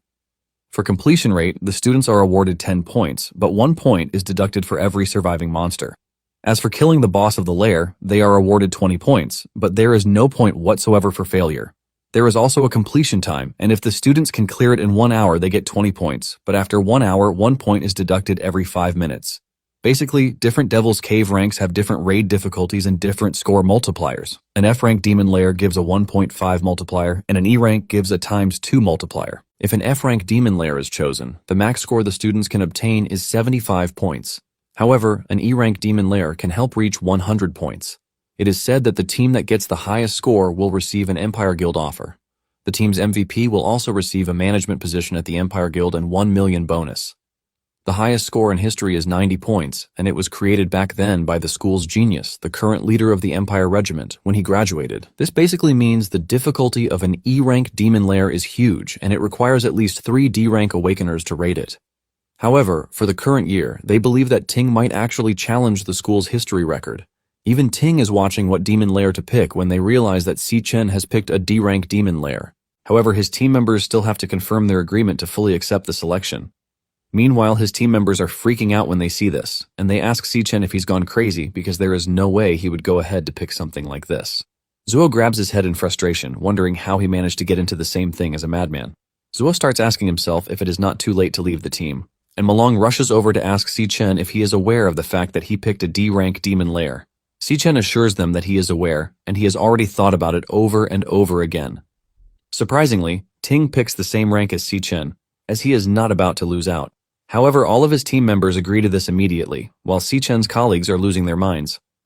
Everyone watching believes that it is going to be a good year for a nice battle. However, they all assume that Si-chen is a loser who doesn't even know his own capabilities, but went ahead to pick a rank that is way above what he can handle. However, they conclude that Si-chen and his team already believe that they are going to take last place, which is why they are just trying to do whatever suits them. One of Ting's team members mentioned that since it is a D-rank demon lair, there is no way Si-chen's teammates would agree to join. In fact, they are convinced that the team that just formed is about to scatter in the blink of an eye, which is quite miserable. Looking at everything at play, Malong can see that Si-chen's expression is that of someone who is really determined. Malong notices the powerful aura emanating from his body, leaving him to wonder when it started showing. After carefully assessing the situation, Malong agrees to be a part of his team. He tells Si-chen that they have made it through 4 years together, and because of this, he is willing to accompany him to the end. You also figure out that they are in last place on the rankings, so it doesn't really matter which rank they choose. He figures out that it is much better for them to even enter a D-rank demon lair to see how the world is. Zuo even screams out in annoyance that they have all left him behind when he is clearly the boss of the trash dorm. Because of this, he jumps in to agree without considering the risk. With this, every of the members on the team confirms the selection, and Si-chen apologizes to his team members, telling them that he chose a D-rank demon lair so he can get the MVP. However, he encourages them, saying it is better they now get the highest score in history since he has forced them along on his journey. Suddenly, Ting appears behind them, telling Si-chen that the MVP will be going to him. Right in front of everyone, Ting tells Si-chen that the strongest in the school can only be one person, and this is going to be him. Even Ling Yu is surprised when she sees this, and she admits that this is the first time she's seen such an expression on Si-chen's face. However, she is glad that the struggle between the two is finally out in the open. Long tells her that being young is actually nice because the fear of the unknown is not there. Ling Yu then tells Long that it is a bit too confident of Si-chen to have picked a D-rank demon lair. He mentions that even if Si-chen is C-rank, trying to lead a team solo to raid a D-rank demon lair is quite impossible. Even though the multiplier for the D-rank demon lair is ×3, it is several times more difficult than an E-rank demon lair. She believes that Si-chen didn't make the optimal solution with his team's current strength. Long mentions that there are only about 2 weeks for the assessment, and it is impossible to achieve an overwhelming leap in this amount of time. However, he can only hope that Si-chen and the others put up a decent show by then. Not long after this, Si-chen makes his roommates go on runs with him. Since they are not used to it, they tire quickly and they complain to him. Malong tells him that there are others inside the function rooms practicing elemental power and monster simulation combat, but he has no idea why Si-chen is taking them through a physical course every day. The others agree with him, telling him that their graduation exam isn't a triathlon, so they see no use in what they are doing. Si-chen lets them know that at the current stage, no matter how much they practice elemental power and virtual combat, it is basically meaningless. In the end of it all, he tells them that it is theoretical practice. Si-chen then explains to them that what they are going to need in the demon lair is not the theories or combo skills that they have learned, but their instinct. Si-chen says what is going to matter in the demon lair is the stamina, explosiveness, and reaction speed that they are currently training because this is what is going to improve their body's instinct. He mentions that the help provided by the school's simulation training is really limited, and the only thing truly useful is entering a real demon lair for combat training. However, this is not accessible to ordinary people like them. He explains that those with advantages and privileges have always been extraordinary people just like Ting, and they are going to widen the gap with outsiders at all costs just to make sure that they stay at the top forever. Basically, from birth, they have possessed things others can't even touch in a lifetime. While he is saying this, Ting is actually going on a demon lair raid with his teammates. Zuo then frantically asks him what people like them are supposed to do. Si-chen tells him that the solution is to enter the Empire Guild with the highest score.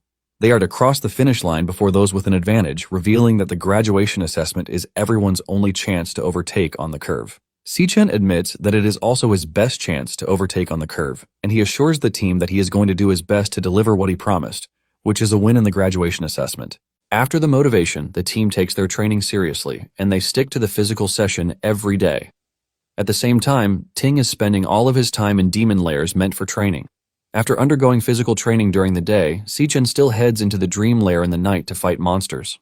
With 1 day left, he has leveled up to level 16 with intense battle sessions.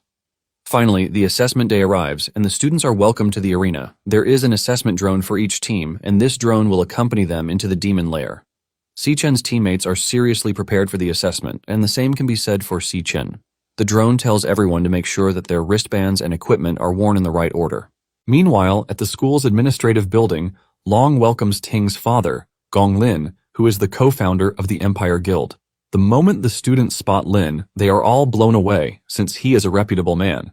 However, they notice that there is still another man in the car behind them. They are totally curious about who it is when Long and Lin even walk to the car to invite this person out. Just then, a gentle man steps out of the car and he turns out to be Carl Cavendish, vice chairman of the World Guild Alliance. The students freak out when they see this since it is a pretty big deal for the vice chairman of the alliance to come to their school. This is a really special occasion since seeing the two big shots might not even happen in most people's lifetime. The students finally understand why the entire administrative area was cleared out. Basically, the Guild Alliance is currently the most powerful organization in the world, and the school being able to attract their attention means a lot. Long tells Carl that the broadcast is about to begin, so he should just head in. Zhuan explains that there are 184 students participating in the year's final graduation combat assessment, and they are divided into 28 teams. Among the 28 teams, 23 picked F-rank Demon Lair, while 3 teams chose E-rank Cave and 2 chose the D-rank Demon Lair. The secretary of the Alliance, Sigrid, expresses her surprise that there are teams that pick the D-rank Demon Lair. She mentions that D-rank caves are considered dangerous even for professional guild raid teams, and she asks the principal if they have really educated the students about the dangers of the caves. Zhuan assures Sigrid that they explained everything to the students beforehand. He mentions that since the students lack practical combat experience, the majority of them are at the lowest E rank. Basically, they can barely handle regular monsters in an F-rank cave. However, he mentions that they are going to struggle really hard against a boss monster. Zhuan lets it be known that the boss monster's strength is far superior to ordinary monsters of the same rank, so the students must go all out just to defeat an F-rank lord. However, the situation in an E-rank demon cave is completely different. He mentions that the strength of every monster in an E-rank cave is identical to that of an F-rank boss monster. While he is explaining this, the team that entered the E-rank caves is already freaking out because it completely exceeds their expectations. Zhuan mentions that raiding an E-rank Devil's Cave is simply an impossible task for most students. Sigrid then asks if there are any protective measures if the students encounter danger. Zhuan assures Sigrid that the students are their most precious resource, and because of this, armed personnel from the Empire Guild Regiment are stationed outside every demon cave to monitor the students. Zhuan tells Sigrid that if an extremely dangerous situation is detected, the armed personnel will immediately intervene. In addition, he mentions that the examinees' wristbands are equipped with a teleportation function, and if the students decide to give up on the assessment, they will be immediately teleported out of the demon cave. After hearing this, Sigrid is surprised that there are still teams that chose the more difficult cave. With this, she has no choice but to admit that the school is filled with talent. Sigrid mentions that she is looking forward to the students' performance, and deep down, Zhuan is also interested in seeing how many minutes Si-chen and his team can last. He stares at them from the screen, and he is confident that Si-chen and his guys will soon run out of the cave in no time. Meanwhile, Si-chen and his team have been deployed to the Cloud Forest, which is a freezing wasteland. They soon spot strange monkeys staring at them from above, shocking them. Apparently, the monkeys are called the Ghost Bat Monkeys, and they are D-rank monsters. Si-chen tells the team that the monkeys excel at group attacks, and their aerial dive speed is pretty fast. He tells them that they need to stay on constant alert for their sudden dive attacks. The moment the team turns around, the monkeys lunge at them, and Si-chen is the first to catch on to this. He immediately warns the team, telling them that the monkeys are coming. Surprisingly, the trio is able to dodge the monkeys' attacks, leaving them completely shocked. It dawns on them that their training actually paid off, but by the time they look up, Si-chen has single-handedly killed 3 monkeys as if it were nothing. Si-chen then tells the trio to prioritize protecting themselves because, as it stands, they don't stand a chance against the monkeys. He tells his colleagues to leave the rest to him, and just then, they are attacked again. However, they are able to dodge instinctively, and Zuo finally realizes that this is why Si-chen had them train their reaction speed and explosiveness. He realizes that Si-chen never expected them to provide any help whatsoever, but their training was to make sure that they could protect themselves. Zuo can't believe that he has been the boss of the dorm for so long, but now he has to rely on Si-chen to carry him to graduation. Zuo watches in awe as Si-chen cuts down monkeys like they are nothing, and no matter how many monkeys there are, they all end up getting skewered. Zuo initially didn't believe Malong when he told them that Si-chen is now strong, But seeing everything with his own eyes, he realizes that Malong wasn't lying. In fact, with the type of strength that Si-Chen is displaying, it doesn't appear as if he is a regular school student like them. This convinces Zuo that Si-Chen is a battle-hardened warrior, but he is curious to know when Si-Chen suddenly became that reliable. This leaves him with one conclusion, and this is the fact that he's been left behind. Just then, another monkey dives on top of them and you warn the rest of the team. Zuo loses it, and he grabs the monkey in anger. He holds on to the monkey, telling his friends that they can't continue relying on Si-Chen to help them. He reminds them that this isn't Si-Chen's graduation assessment alone because they are all in it. Zuo's motivation hits the right spot, and Yu unleashes his power, grabbing the monkey with his vine powers. However, the monkey easily breaks free, releasing a massive force that sends Zuo crashing to the ground. You are shocked that the monster was able to break free from his power, but before they lose all hope, Malong freezes the monkey with his power, and he suggests that they all attack together now that the monkey is slow. Yu unleash his combo skill and lock the monkey down with it. The rest is then left for Zuo to do, and he hurls fireballs at the monkey. This leaves a massive impact, but not enough to kill the monkey, and Zuo continues shooting fireballs at the monkey. You soon tell him that he can no longer hold down the monkey with his power. Even Malong lets Zuo know that he is already at his limit, and Zuo decides that the best thing he can do is to go all out.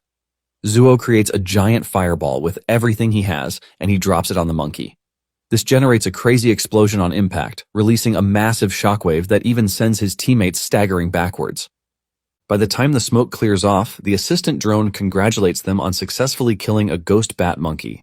The trio wants to celebrate this, but they are too exhausted to even stand. They crash into the snow, and Zuo finally looks up to tease Si-Chen, telling him that it was a piece of cake to have killed the monkey.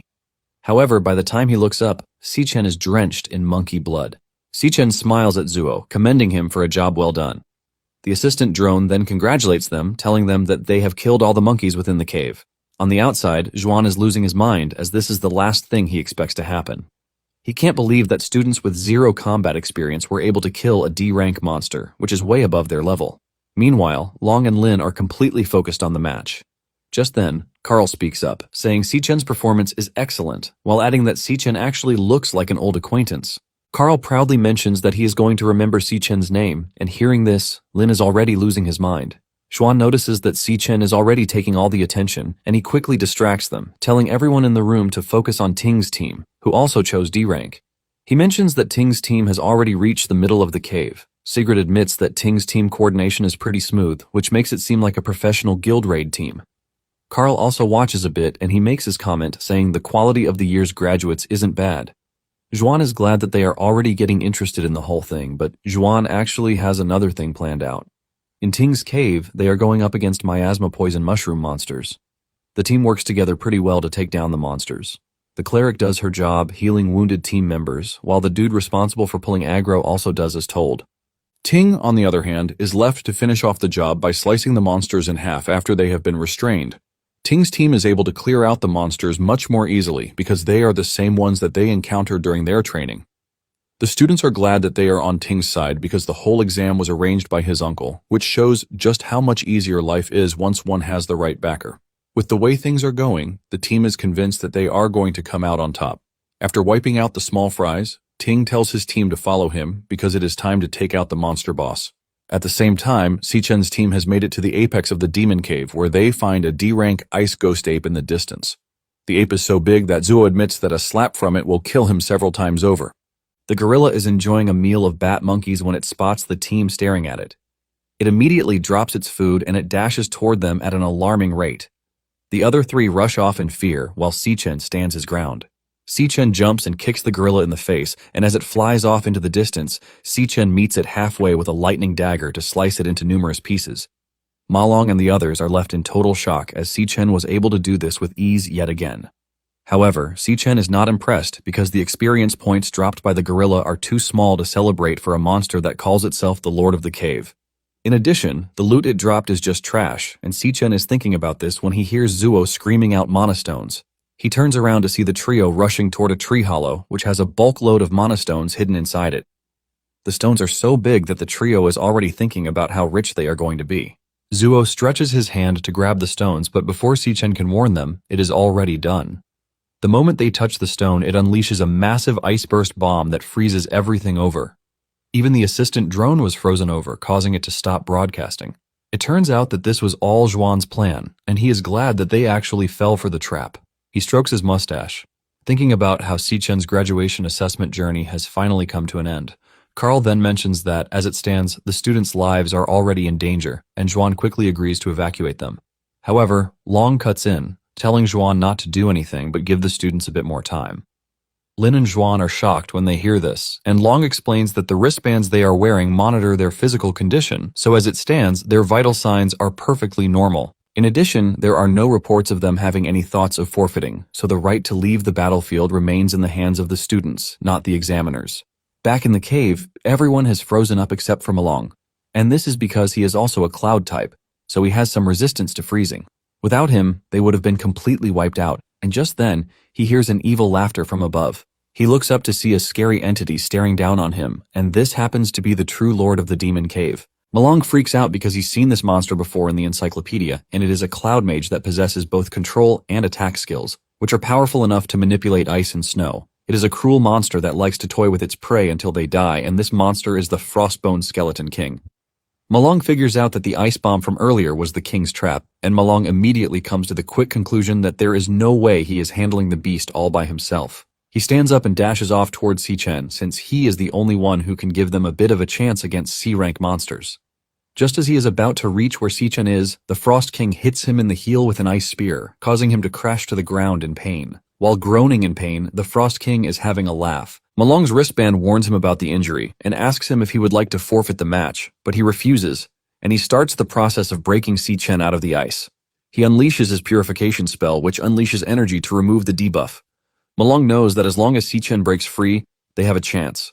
However, the Frost King hits him in the arm with another ice spear that causes him severe pain. He crashes to the ground again, which halts the purification process. While he is crying in pain, the Frost King is busy laughing at him. The Frost King starts conjuring a bunch of ice spikes, which he plans to finish the job with.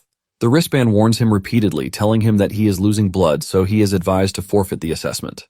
However, Malong refuses this offer as he thinks about the bad times he's been through, which is technically because he was weak. However, he finally has a chance to do some good, and he is not about to waste it. He has always been left behind, ignored, mocked, bullied, and treated unfairly. He thinks about how they have risked their lives just to get there, and they finally have a chance to change their fate. With everything that has happened so far, Malong has no intention of giving up whatsoever. Malong continues with the purification spell, and at the same time, the ice spikes fly toward him at great speed. While in the ice trap, Sichen has also been trying to break free internally. Malong puts everything into the spell, and just as he is about to be impaled by the spikes, Sichen breaks out with his lightning speed and he grabs Malong out of harm's way, shocking the Frost King. Sichen takes Malong to safety, and Malong expresses his surprise that Sichen still had to break himself free from the ice trap. However, Sichen lets him know that he was a huge help. He asks Malong if his wounds are not too serious, and Malong tells him that they are not serious. In fact, he has even stopped the bleeding, and Malong mentions that they can't afford to get frozen by the Frost King again. Just then, Sichen looks up to see the monster conjuring a massive ice bomb that freaks Malong out. Malong screams in horror, asking Sichen how the monster is able to cast such a massive bomb, while wondering how they are supposed to dodge it. The Frost King doesn't hold back as it lets go of the bomb, hitting the two. This leaves a massive explosion, and the monster concludes that they are done for.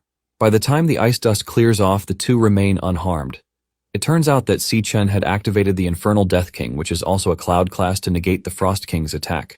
Both Malong and the Frost King freak out when they see Sichen's changed appearance, which is quite unexpected. Malong asks Sichen how he is able to do this when he is supposed to be a lightning assassin. This is when it dawns on Malong that Sichen might be one of the very rare dual-class awakeners. Just then, Sichen starts to change his class to Rakshasa, and he apologizes to Malong, telling him that his initial miscalculation put the three of them in danger. The moment Sichen transforms into Rakshasa, he assures Malong that the fight is over. Malong almost loses his mind when he sees this because he knows the implications of what is in front of him. Generally, an awakener can only awaken a single class, but in extremely rare cases, which is a 1 in 10 million chance, an awakener might awaken 2 classes, and these people are known as dual-class awakeners. In the entire world, there are only 10 known dual-class awakeners. Basically, once such a talent is discovered, it immediately becomes the target of intense recruitment by all guild raid teams. However, Sichen doesn't possess just 1 or 2 classes. Malong has witnessed 3 already, and he can sense that the 3 classes are insanely strong. Meanwhile, Si-chen is maxing out the class's stats because he wants to make sure he one-shots the Frost King. Once Si-chen feels like he is ready, he lunges toward the Frost King with a sword imbued with an overwhelming amount of aura. Malong sees this and realizes that the monster's scary aura from before in no way compares to what Si-chen is currently wielding. As the blade is about to hit, Si-chen activates a skill, the triple gravity strike, which packs enough power to completely cut the dude in half. This destroys the monster's essence, and all that is left that crashes to the ground is nothing but bones. By killing the Lord of the Cave, Si-chen is awarded 5,000 achievement points, and he also levels up. He also gets an Icebone Spike as loot. Malong commends him, telling him that he is pretty impressive to have taken out a C-rank Lord monster with just one strike. Si-chen then reminds Malong that Yu and Zuo are still frozen, and he asks him if he still has the energy to break them out of the ice. Malong immediately dashes off because he completely forgot about the two. While Malong is away, Si-chen gets the option to devour the Frost King, and he takes it. Si-chen is pleased to have acquired a new Cloud Mage class, and this is also the first time he has devoured a class outside of the Dream Lair. Si-chen turns around and notices that the camera drone was frozen by the ice burst the Frost King used earlier, which means his abilities are still a secret. Since there is still a lot of time on their hands, Si-chen believes that they should get a good score. Just then, he is informed that he has obtained a star for the Lightning Assassin, which shocks him. Meanwhile, on Ting's team's side, they have made their way to the boss monster, which is a Flora Mage. But the boss monster is not as easy as they thought. Even though they are restraining the boss monster, the students are already being pushed to the limit. The archer on the team tries everything in his arsenal to break the monster's defense, but nothing is working whatsoever. They are all thrown around by the monster's large vines, and one of them screams out in pain, revealing that this is the first time they have encountered such a strong monster. They are left with a big question of what to do, and one of them mentions that the only choice they have is to rely on Ting. It turns out that Ting is being charged up by two mages, which is why they have been the ones holding down the monster. Once Ting has gotten enough boost, he dashes off in a flash, leaving a massive explosion in his wake. His speed is so insane that he reaches the Flora Mage before it can react. Ting pushes his flame sword into the monster, burning it from the inside. Ting lights his sword on fire and he intensifies the flames, burning the Flora Mage to shreds. The rest of the team jumps in celebration, talking about how strong Ting is, which is exactly why he is the Guildmaster. By defeating the Flora Mage, the team is congratulated on clearing the D-rank Demon Cave, and the total time of completion is 35 minutes. Cheng celebrates this like crazy, saying no one will ever break their record to have cleared a D-rank dungeon in half an hour. The rest of the team jumps for joy because this basically means they are going to get 150 points, which is the perfect score and a new school record. Even Ting is pleased, and they are all eager to step out of the Demon Cave to check the rankings. Upon stepping out, they start boasting about how it would have taken others at least 1 hour to clear an F-rank cave. Chung says anyone leaving the Demon Cave at this time aside from them must have forfeited for being trash. As they walk through the waiting area, they find wounded students and terrified students who barely made it out of the cave alive. Just then, they spot Si-chen and his team standing in the distance, and Chung immediately assumes that they ran out of the cave because they were too scared. Yu and Zhu have blankets wrapped around their bodies thanks to the cold, while Malong and Si-chen take a cup of hot coffee. Chung confidently walks up to Si-chen and his team and he starts mocking them for not being able to finish the assessment. Ting realizes that Cheng is about to take it too far and he calls him back. He lets him know that Carl is around and they have to greet him. As Carl appears in the distance, he is already clapping his hands while admitting that the whole thing that he witnessed was brilliant. Chung almost loses his mind because he knows what power Carl holds, and seeing him walk towards them causes his legs to shake. Ting stretches his hand to greet Carl, but Carl walks past him in the worst possible way, leaving him completely hanging.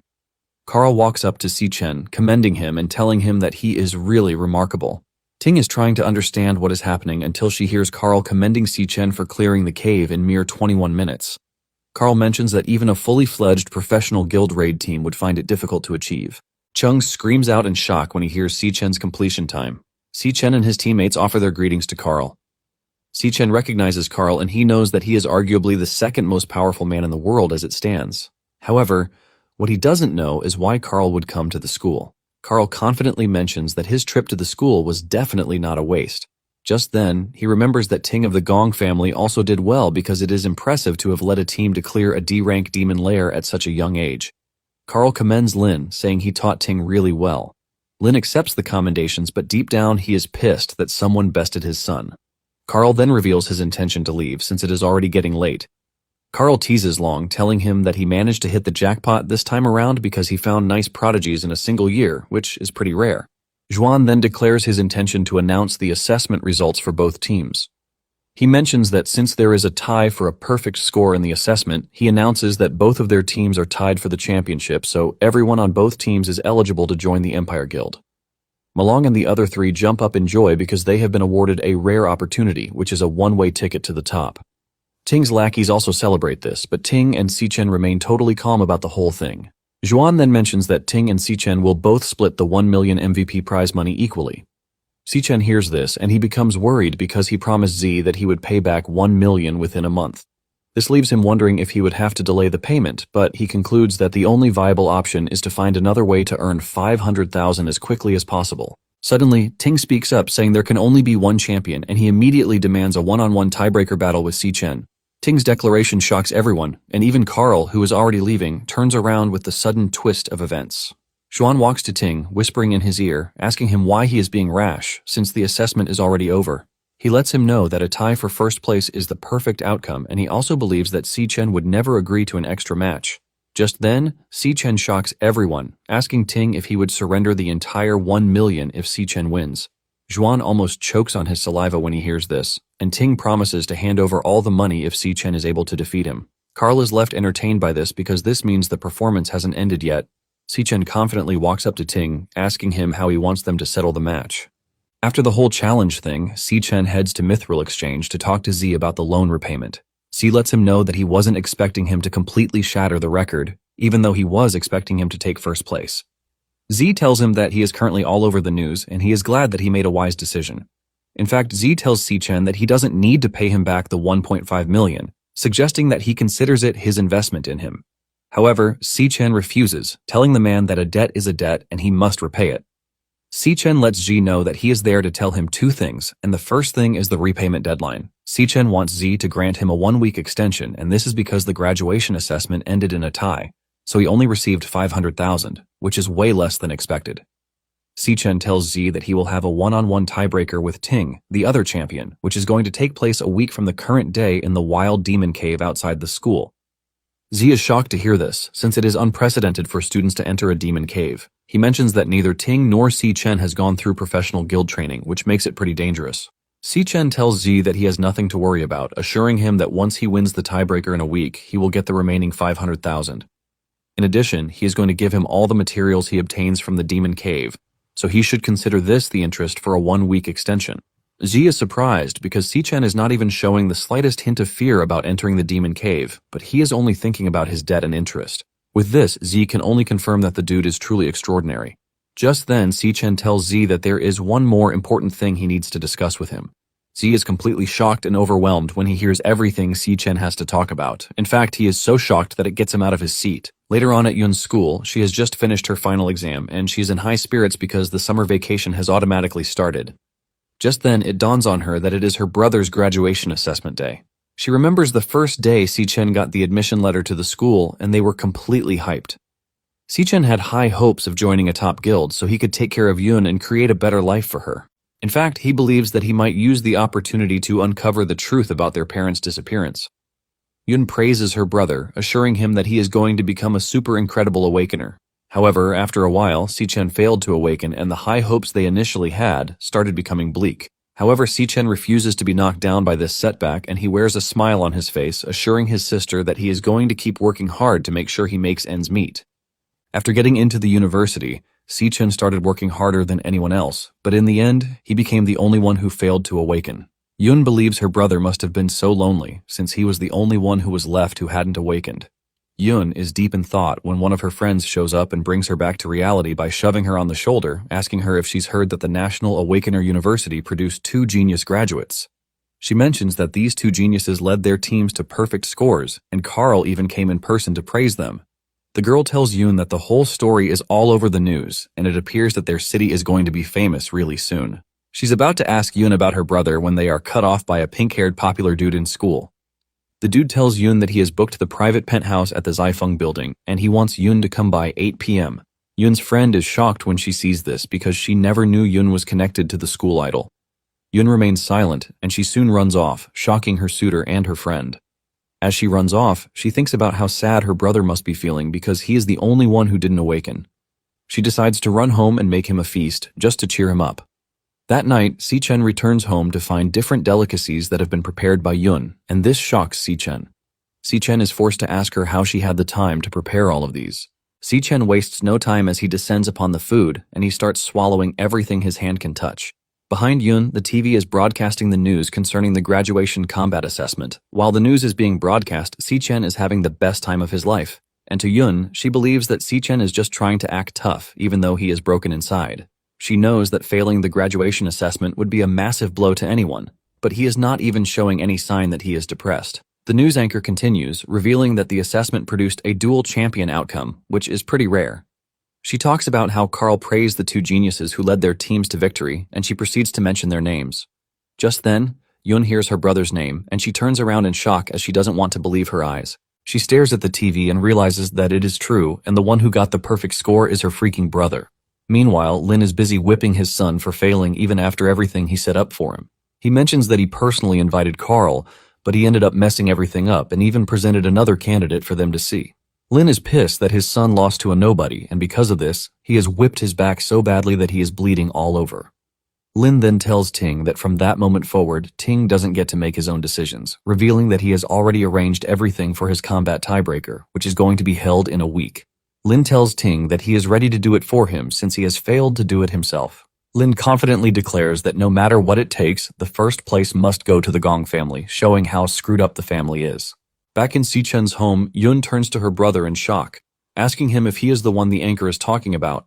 Si-chen casually replies that he is the one, asking her if it is a big deal.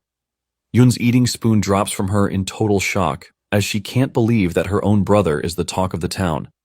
Yun cannot believe that Si-chen was praised by the vice chairman of the Guild Alliance. Tears drop from her eyes because her own brother, who was at the bottom of the trash, has finally risen to the top. At the same time, Carl is meeting with Ling Yu, whom he calls Kite. He asks her for progress, and she lets him know everything she's found out about the Devourer in the past year. She then tells Carl about Si-chen, saying his power spiked out of nowhere recently, so it is pretty abnormal. When Si-chen finally goes to sleep that night, he heads back into the dream world to challenge the tower again. He has basically spent over 2 weeks on the first floor, and he has almost wiped out all the monsters on the floor. He has also adapted to fighting in a 10x gravity environment. After the graduation assessment battle ended, his lightning assassin class gained a star, and this is when he found out that using a specific class frequently can increase its proficiency, which means none of the 4 classes he currently possesses have reached their limit. The 1 star that he obtained was allocated to the speed section of the class, which is the most critical stat for an assassin. At the moment, he figures out that his speed stat alone would have reached the level of an A-rank assassin. Even with this, he has not been able to take down the Lord of the First Floor. It turns out that the abilities of the Lion King are very strange because whenever he finds an opening and attempts to attack it, it just disappears and reappears next to a lioness that is far away from Si-chen. The lionesses adjust their positioning based on the situation, but their formation remains eternally unchanged. There are always 2 lionesses confronting Si-chen in close combat, while the other 2 remain on standby from a distance. In addition, the Lion King always maintains the furthest distance from Si-chen, and even though it is the Lord of the Floor, it doesn't toil its own hands. This leaves Si-chen wondering what the Lion King's class is. One of the lionesses dashes toward him, but just as he's about to cut it, it vanishes at the point of contact. The lionesses then reappear beside the Lion King, and just as he stops, another lioness charges forward to bait him into attacking. This is basically what they have been doing, and they make sure to maintain their formation without providing a room for error. They just come at him repeatedly, while vanishing before he gets to cut them, turning the situation into an endless war of attrition against him. Si-chen is completely pissed about the fact that the Lion King is just messing around with him, and suddenly, something occurs to him. He realizes that he's been stupidly trying to match the monster head-on with speed when he can do something else. He leaps into the air and switches to the Skeleton Frost King in an attempt to use a mage class to deal with the Lion King, since it has no intention of fighting Si-chen head-on. Si-chen unleashes ice spikes at the monsters, forcing them to run towards the Lion King to try and protect it. It is well known that mages are physically weak when it comes to close combat, but they are the best when it comes to long-range battle and crowd control. The downpour of ice spikes from above forces the monsters into a tight spot, which is exactly what Si-chen wants. Once they are exactly where he wants them, Si-chen starts cooking up a massive ice burst bomb that scares the hell out of the Lion King, since it knows that there's no escape whatsoever. Once the bomb is ready, Si-chen lets it go and it leaves a big explosion at impact. This freezes up the monsters, including the annoying Lion King. Once the Lion King is trapped, Si-chen switches to Rakshasa and delivers a powerful slash that slices the Lion King in half. Upon defeating the Lion King, the other lionesses start fading away, and Si-Chen jumps from level 16 to level 24. He obtains 4 pieces of Phantom Spirit Lion Bone and a Phantom Spirit Lion Heart. The system lets him know that he can devour the Lion King, and Si-Chen wastes no time absorbing it because he is curious to know what its class is. Si-Chen takes in the entirety of the Lion King's essence, and once it fully morphs into a power card, Si-Chen gets to see the lion's class. Basically, it has 2 skills, which are Astral Spirit Pact and Astral Orbit Jump. The Spirit Pact can help forcibly sign a contract with a beast with a certain probability of recruiting it as a contracted beast. The stronger the user's intimidation, the higher the success rate. If the master dies, the contracted beast will also die. The Orbit Jump, on the other hand, consumes mana to warp to the contracted beast's side or summon the contracted beast to the user's side. Si-Chen is surprised, since this is the first time he has seen a class called Beastmaster. He finally realizes why the Lion King never dared to fight him head-on. Its abilities are not that impressive, so it basically relies on contracted beasts for damage output. Nonetheless, Si-Chen admits that the spatial warp ability is quite useful. In addition, he can force a contract with any beast, but it requires an intense intimidation factor, and this shows Si-Chen that he has to be ruthless if he wants to do this. Just then, the environment changes into a desert land, and Si-Chen realizes that he is finally seeing the original appearance of the first floor. This leaves him wondering what might have happened. Moments later, the door to the second floor appears before him, but just as he is about to leave, he senses a strange presence behind him. He turns around to see a lion cub chained to a skeleton prison. Si-Chen is surprised that there is still a lion cub left, and he conjures a lightning blade as he prepares to cut down the cub. Just then, it dawns on him that he has killed the Lion King, but the lion cub hasn't vanished, which basically means the cub isn't the Lion King's contracted beast. He notices the astral chains on the cub's body, and he realizes that it was kept prisoner by the Phantom Spirit Lion King. Si-Chen swings his blade at the cub, but instead of killing the cub, he cuts the chains holding it down, thus setting it free. Si-Chen actually pities the lion because he knows that it is not in its home and must have lost its comrades, which is quite sad. Si-Chen lets the cub know that it is going to be lonely, but it has no choice but to keep living on. Just as he is about to step through the door, he receives a beast contract request from the cub.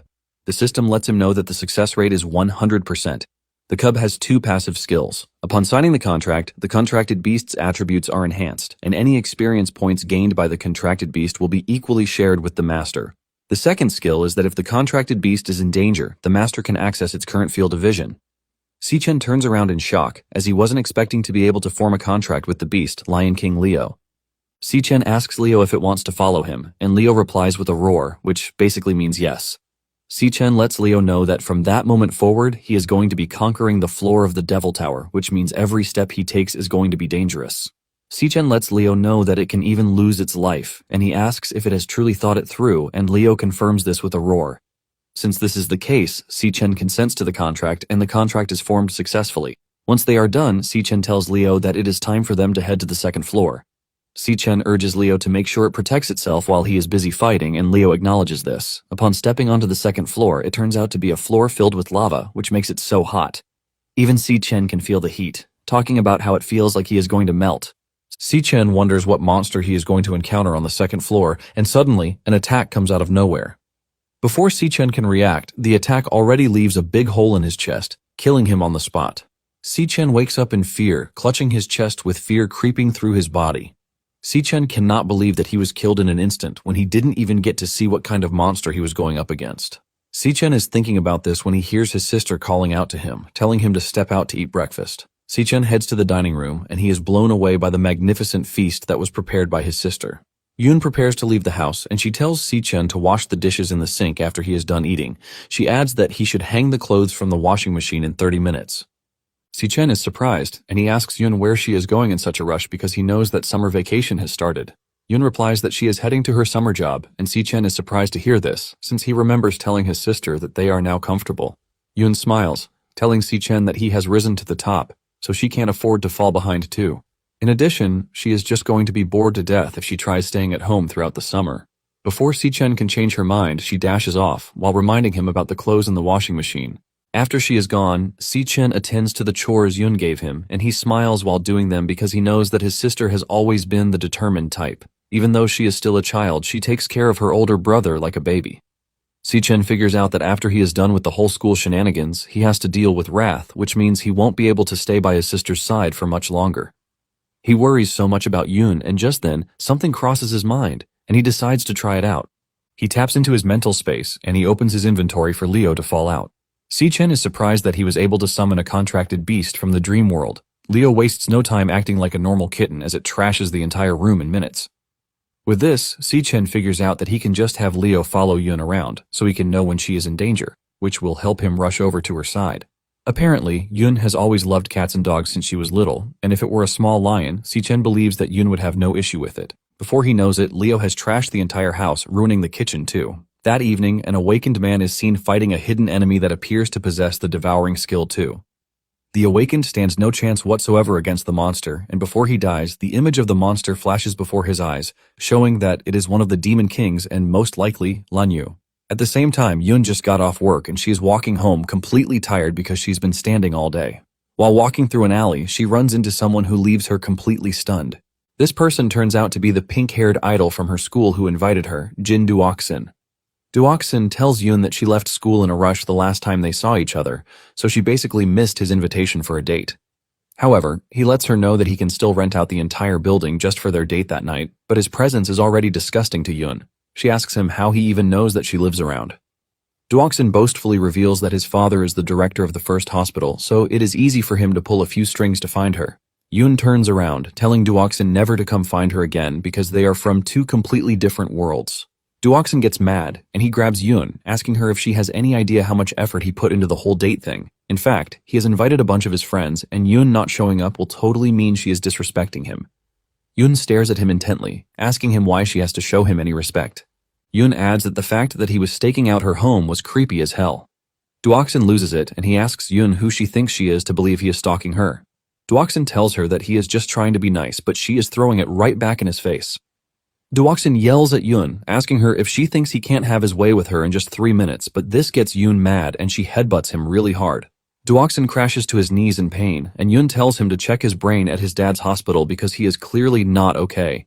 Yoon walks off in anger, telling him never to bother her again. Upon arriving home, Yoon immediately falls in love with Leo. She starts petting Leo while calling it an adorable magical beast. Si-Chen then tells Yoon that the beast's name is Leo, and she is going to be taking care of him from that moment forward. Yoon is blown away by the idea that she gets to raise a baby lion. Yoon then expresses her surprise that Leo's mane is already so long, which is quite surprising because she thought only adult lions have manes. Nonetheless, she doesn't mind, and she talks about getting herself a magical beast adoption license, so she can officially register Leo. Si-Chen is glad that Yoon is comfortable with Leo, and this lets him know that he won't have to worry about Yoon being in danger. Just then, he receives an email from the Guild Supervisory Bureau, telling him that his application has been approved. Si-Chen is glad to see this because his plan is going accordingly, and what is next on his plan is to win the tiebreaker, which will be held 6 days from that day. 6 days later, the challenge day finally arrives, and it appears that they are going to be conducting the exercise at the Greenlight Forest. Juan mentions that after a thorough discussion, the school board has decided that the assessment will take place in the Greenlight Forest, and it has been determined that the Demon Cave is D rank.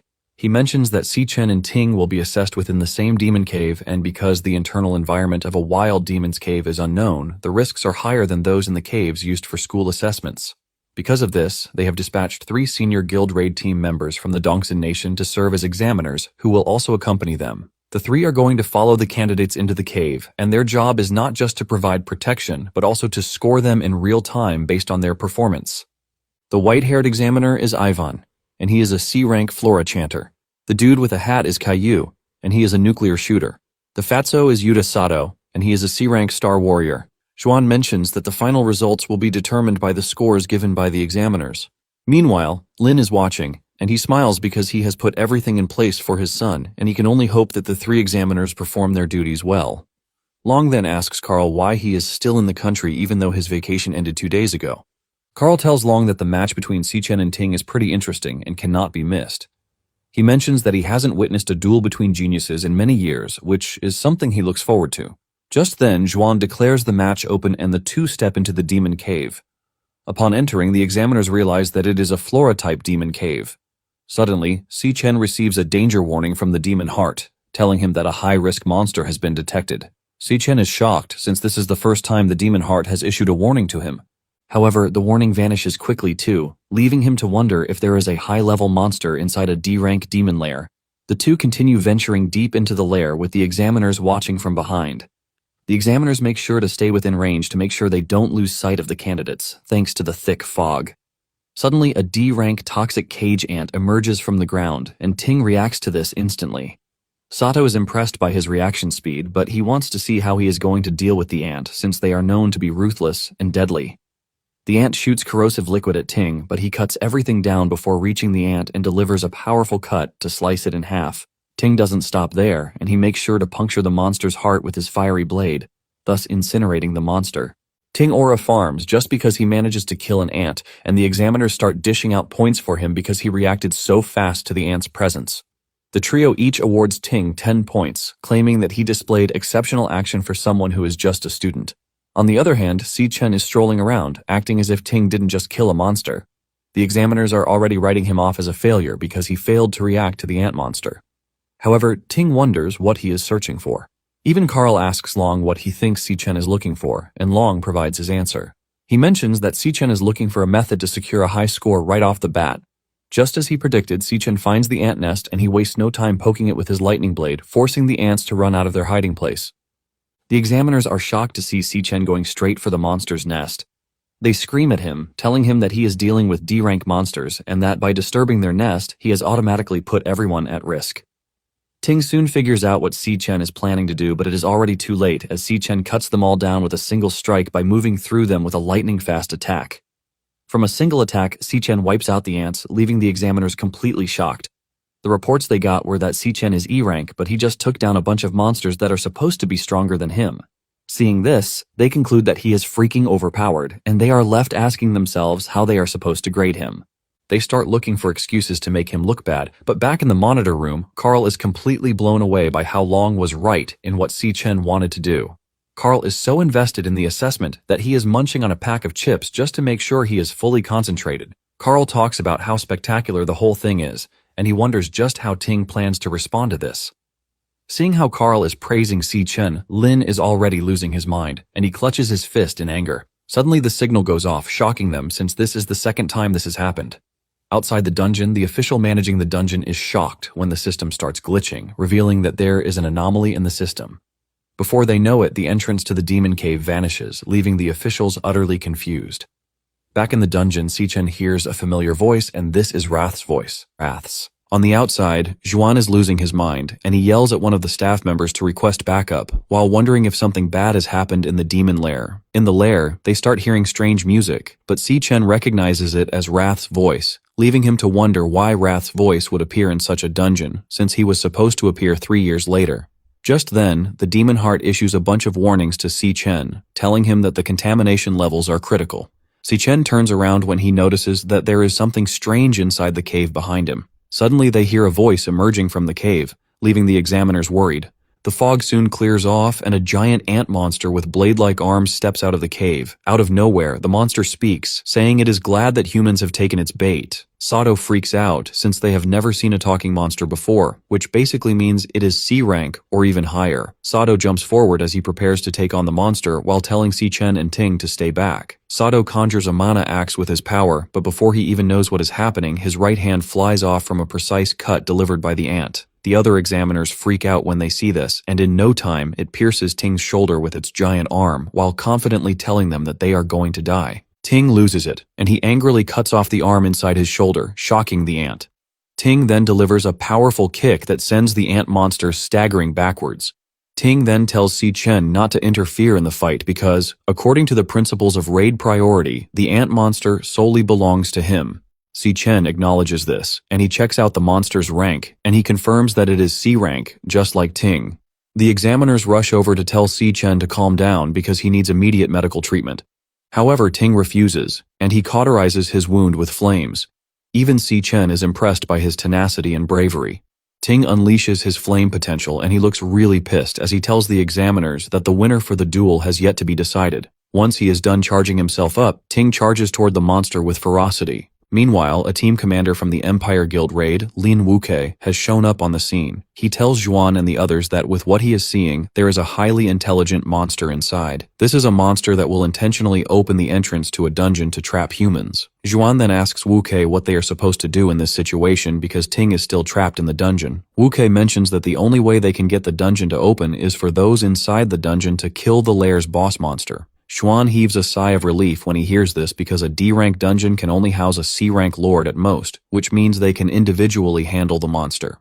Just then, Wuke tells him that the D-rank classification was merely a facade that was created by the monster lord, and from his observation, the monster inside the demon lair is likely the culprit behind the disappearances of the basic awakeners they have been investigating for a while. Wuke lets Xuan know that everyone inside the dungeon is in danger because the dungeon is B-rank or higher. Back in the dungeon, Ting and the ant monster are going head to head. The ant swings its giant arms at Ting, but he always dodges thanks to his insane reflexes. As the battle progresses, Ting finally finds an opening, and he doesn't even hesitate before removing the monster's head. After defeating the monster, the examiners are completely shocked at how Ting was able to slay the dungeon's monster all by himself. They praise Ting, saying his power is truly extraordinary, and while Ting was fighting the monster, Ivan was already healing Sato's severed arm. Suddenly, Sato notices that they have lost all connection to the outside world. The examiners start freaking out because even the compass is malfunctioning, and to make it worse, the camera drone has gone offline. Suddenly, the body of the ant monster gets back up, and it comes after Ting. Ting senses the attack, but it is already too late for him to react.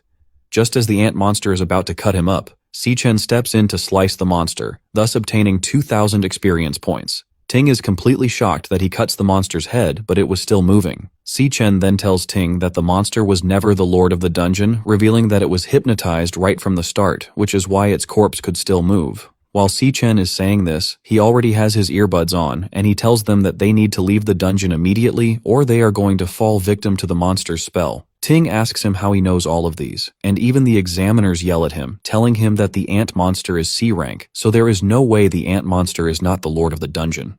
Suddenly, the demon heart spams Si-Chen with warnings about a dangerous monster in the area. The music intensifies, and everyone except Si-Chen immediately falls under hypnosis. Si-Chen realizes that it is already too late, but because he is familiar with the sound wave, he is prepared. In his previous life, Wrath had used the same sound wave to hypnotize countless humans around the globe, while slaughtering them. Just then, Si-Chen sees the four walking toward the cave, and Si-Chen concludes that the lord of the dungeon is connected to Wrath. Si-Chen pretends to be hypnotized, and he follows them too since he is curious to know the lord of the dungeon. They soon arrive at the end of the cave, where there is a strange monster sitting on a throne with giant snakes guarding him. There are also ant eggs scattered everywhere with bones and weapons of awakeners, who have fallen victim to the monster. Si-Chen is not surprised that the monster is using the same alpha sound wave that Wrath uses for hypnosis, and this is why he had prepared a counter, which is beta waves. Si-Chen knows that the other four could lose their lives at any time, since they lack countermeasures for the hypnosis, and this is why he plans to kill the lord of the dungeon as fast as he can. The boss monster is already salivating at the amount of human flesh it is going to consume. In a flashback scene, Ting was seen winning a brutal fight against his brother Cheng when he was just 8 years old. The battle was supervised by their father, and he didn't care that they were completely bloodied. After the battle, he called Ting to come to the table to eat, since he is the victor, while Cheng remained on his knees for the entirety of the night. That night, Cheng's stomach was still growling for food when Ting showed up with bread for him to eat. Cheng is shocked, and he tells Ting that he is going to be in trouble if their father finds out. Ting tells him to stop talking and just eat the food. Just as predicted, their father found out, and he beat Ting up. He whips him really badly in his room, while telling him that the Gong family remains at the top because he is always winning. He tells Ting that only victors reserve the right to set rules. Lin tells his son that he is currently not a victor, so he has to follow his rules, but Ting scornfully asks him if he would be setting the rules if he manages to defeat him. Lin smiles when he hears this, and he arranges a match between Ting and Wuke. Wuke defeats him with just a strike, shattering his sword in the process. Ting crashes to the ground, coughing up blood, while telling his father that he requested a match with him and not Wuke. Lin then tells him that his power is not defined by his combat prowess, but by the absolute authority that he holds in his hands. Lin tells him that the rules of the human world are not as simple as he thinks, but there is one thing that remains absolute, and this is victory. He mentions that the means are not relevant because only the outcome matters, and as his son, he must always make sure to stand at the pinnacle. He tells him that he must always win, no matter the cost, because victory is the sole reason for his existence. Ting asks himself the simple question of whether winning is the only reason he exists. Now, in the present day, Si Chen is about to go after the lord of the dungeon when Ting grabs his arm, whispering to him to chill out. Ting tells Si Chen that he doesn't know how he was able to avoid hypnosis, but he managed to find his own way, and this is by causing himself pain. He had dug into the injury he sustained earlier to break free from the monster's hypnosis. Ting tells Si Chen that if he acts at that very moment, he is going to put everyone in grave danger. He points to the ant eggs, telling Si Chen that if he disturbs the eggs, they will have a dozen C-rank monsters to fight, which means that they are done for. Ting looks around and realizes that the lord of the dungeon disguised the dungeon as a low-rank dungeon just to lure awakeners in and drain them. Ting wants them to stay still and make the boss monster approach them on its own. He suggests that they hide and kill the boss monster when it finally gets close to them. Si Chen commends Ting's ingenuity, but lets him know that his plan won't work because the boss monster they are going up against doesn't even need to lift a finger to kill their comrades. Just then, the music intensifies, and Sato and the others bring out their weapons in preparation to end their own lives. Before they can go through with this, Si Chen knocks them out with his lightning attack. The boss monster is shocked when it realizes that its plan was interrupted. The boss monster becomes totally pissed, and it tells the bugs in the eggs to come forth. All the eggs hatch, and the bugs start popping out. Just as expected, each bug is a C-rank monster. It then orders the bugs to go after Si Chen and the others. Ting then steps up, telling Si Chen to get everyone else out of the demon lair, promising to stay behind to hold the monsters back. Si Chen is shocked when he sees Ting offering himself up as a sacrifice, which is not something he expected. Ting tells Si Chen that he might not be able to defeat the entire swarm of bugs, but he should be able to buy them some time. One of the bugs lunges at them, but Ting pushes it backwards with his fiery blade, while saying he was the one who got everyone into the mess by requesting a tiebreaker match. Even though Ting is heavily wounded and injured, he is ready to put his life on the line to make sure that everyone else leaves the cave. He tells Si Chen that he started the mess, so he should be the one to end it. Just then, Si Chen walks forward in the most badass way he can while switching to the lightning assassin class. Lightning courses through his body as he conjures his lightning blade, while telling Ting that he also agreed to the match, so he is to blame too. Ting is completely blown away as he senses the overwhelming amount of power flowing through Si Chen's body.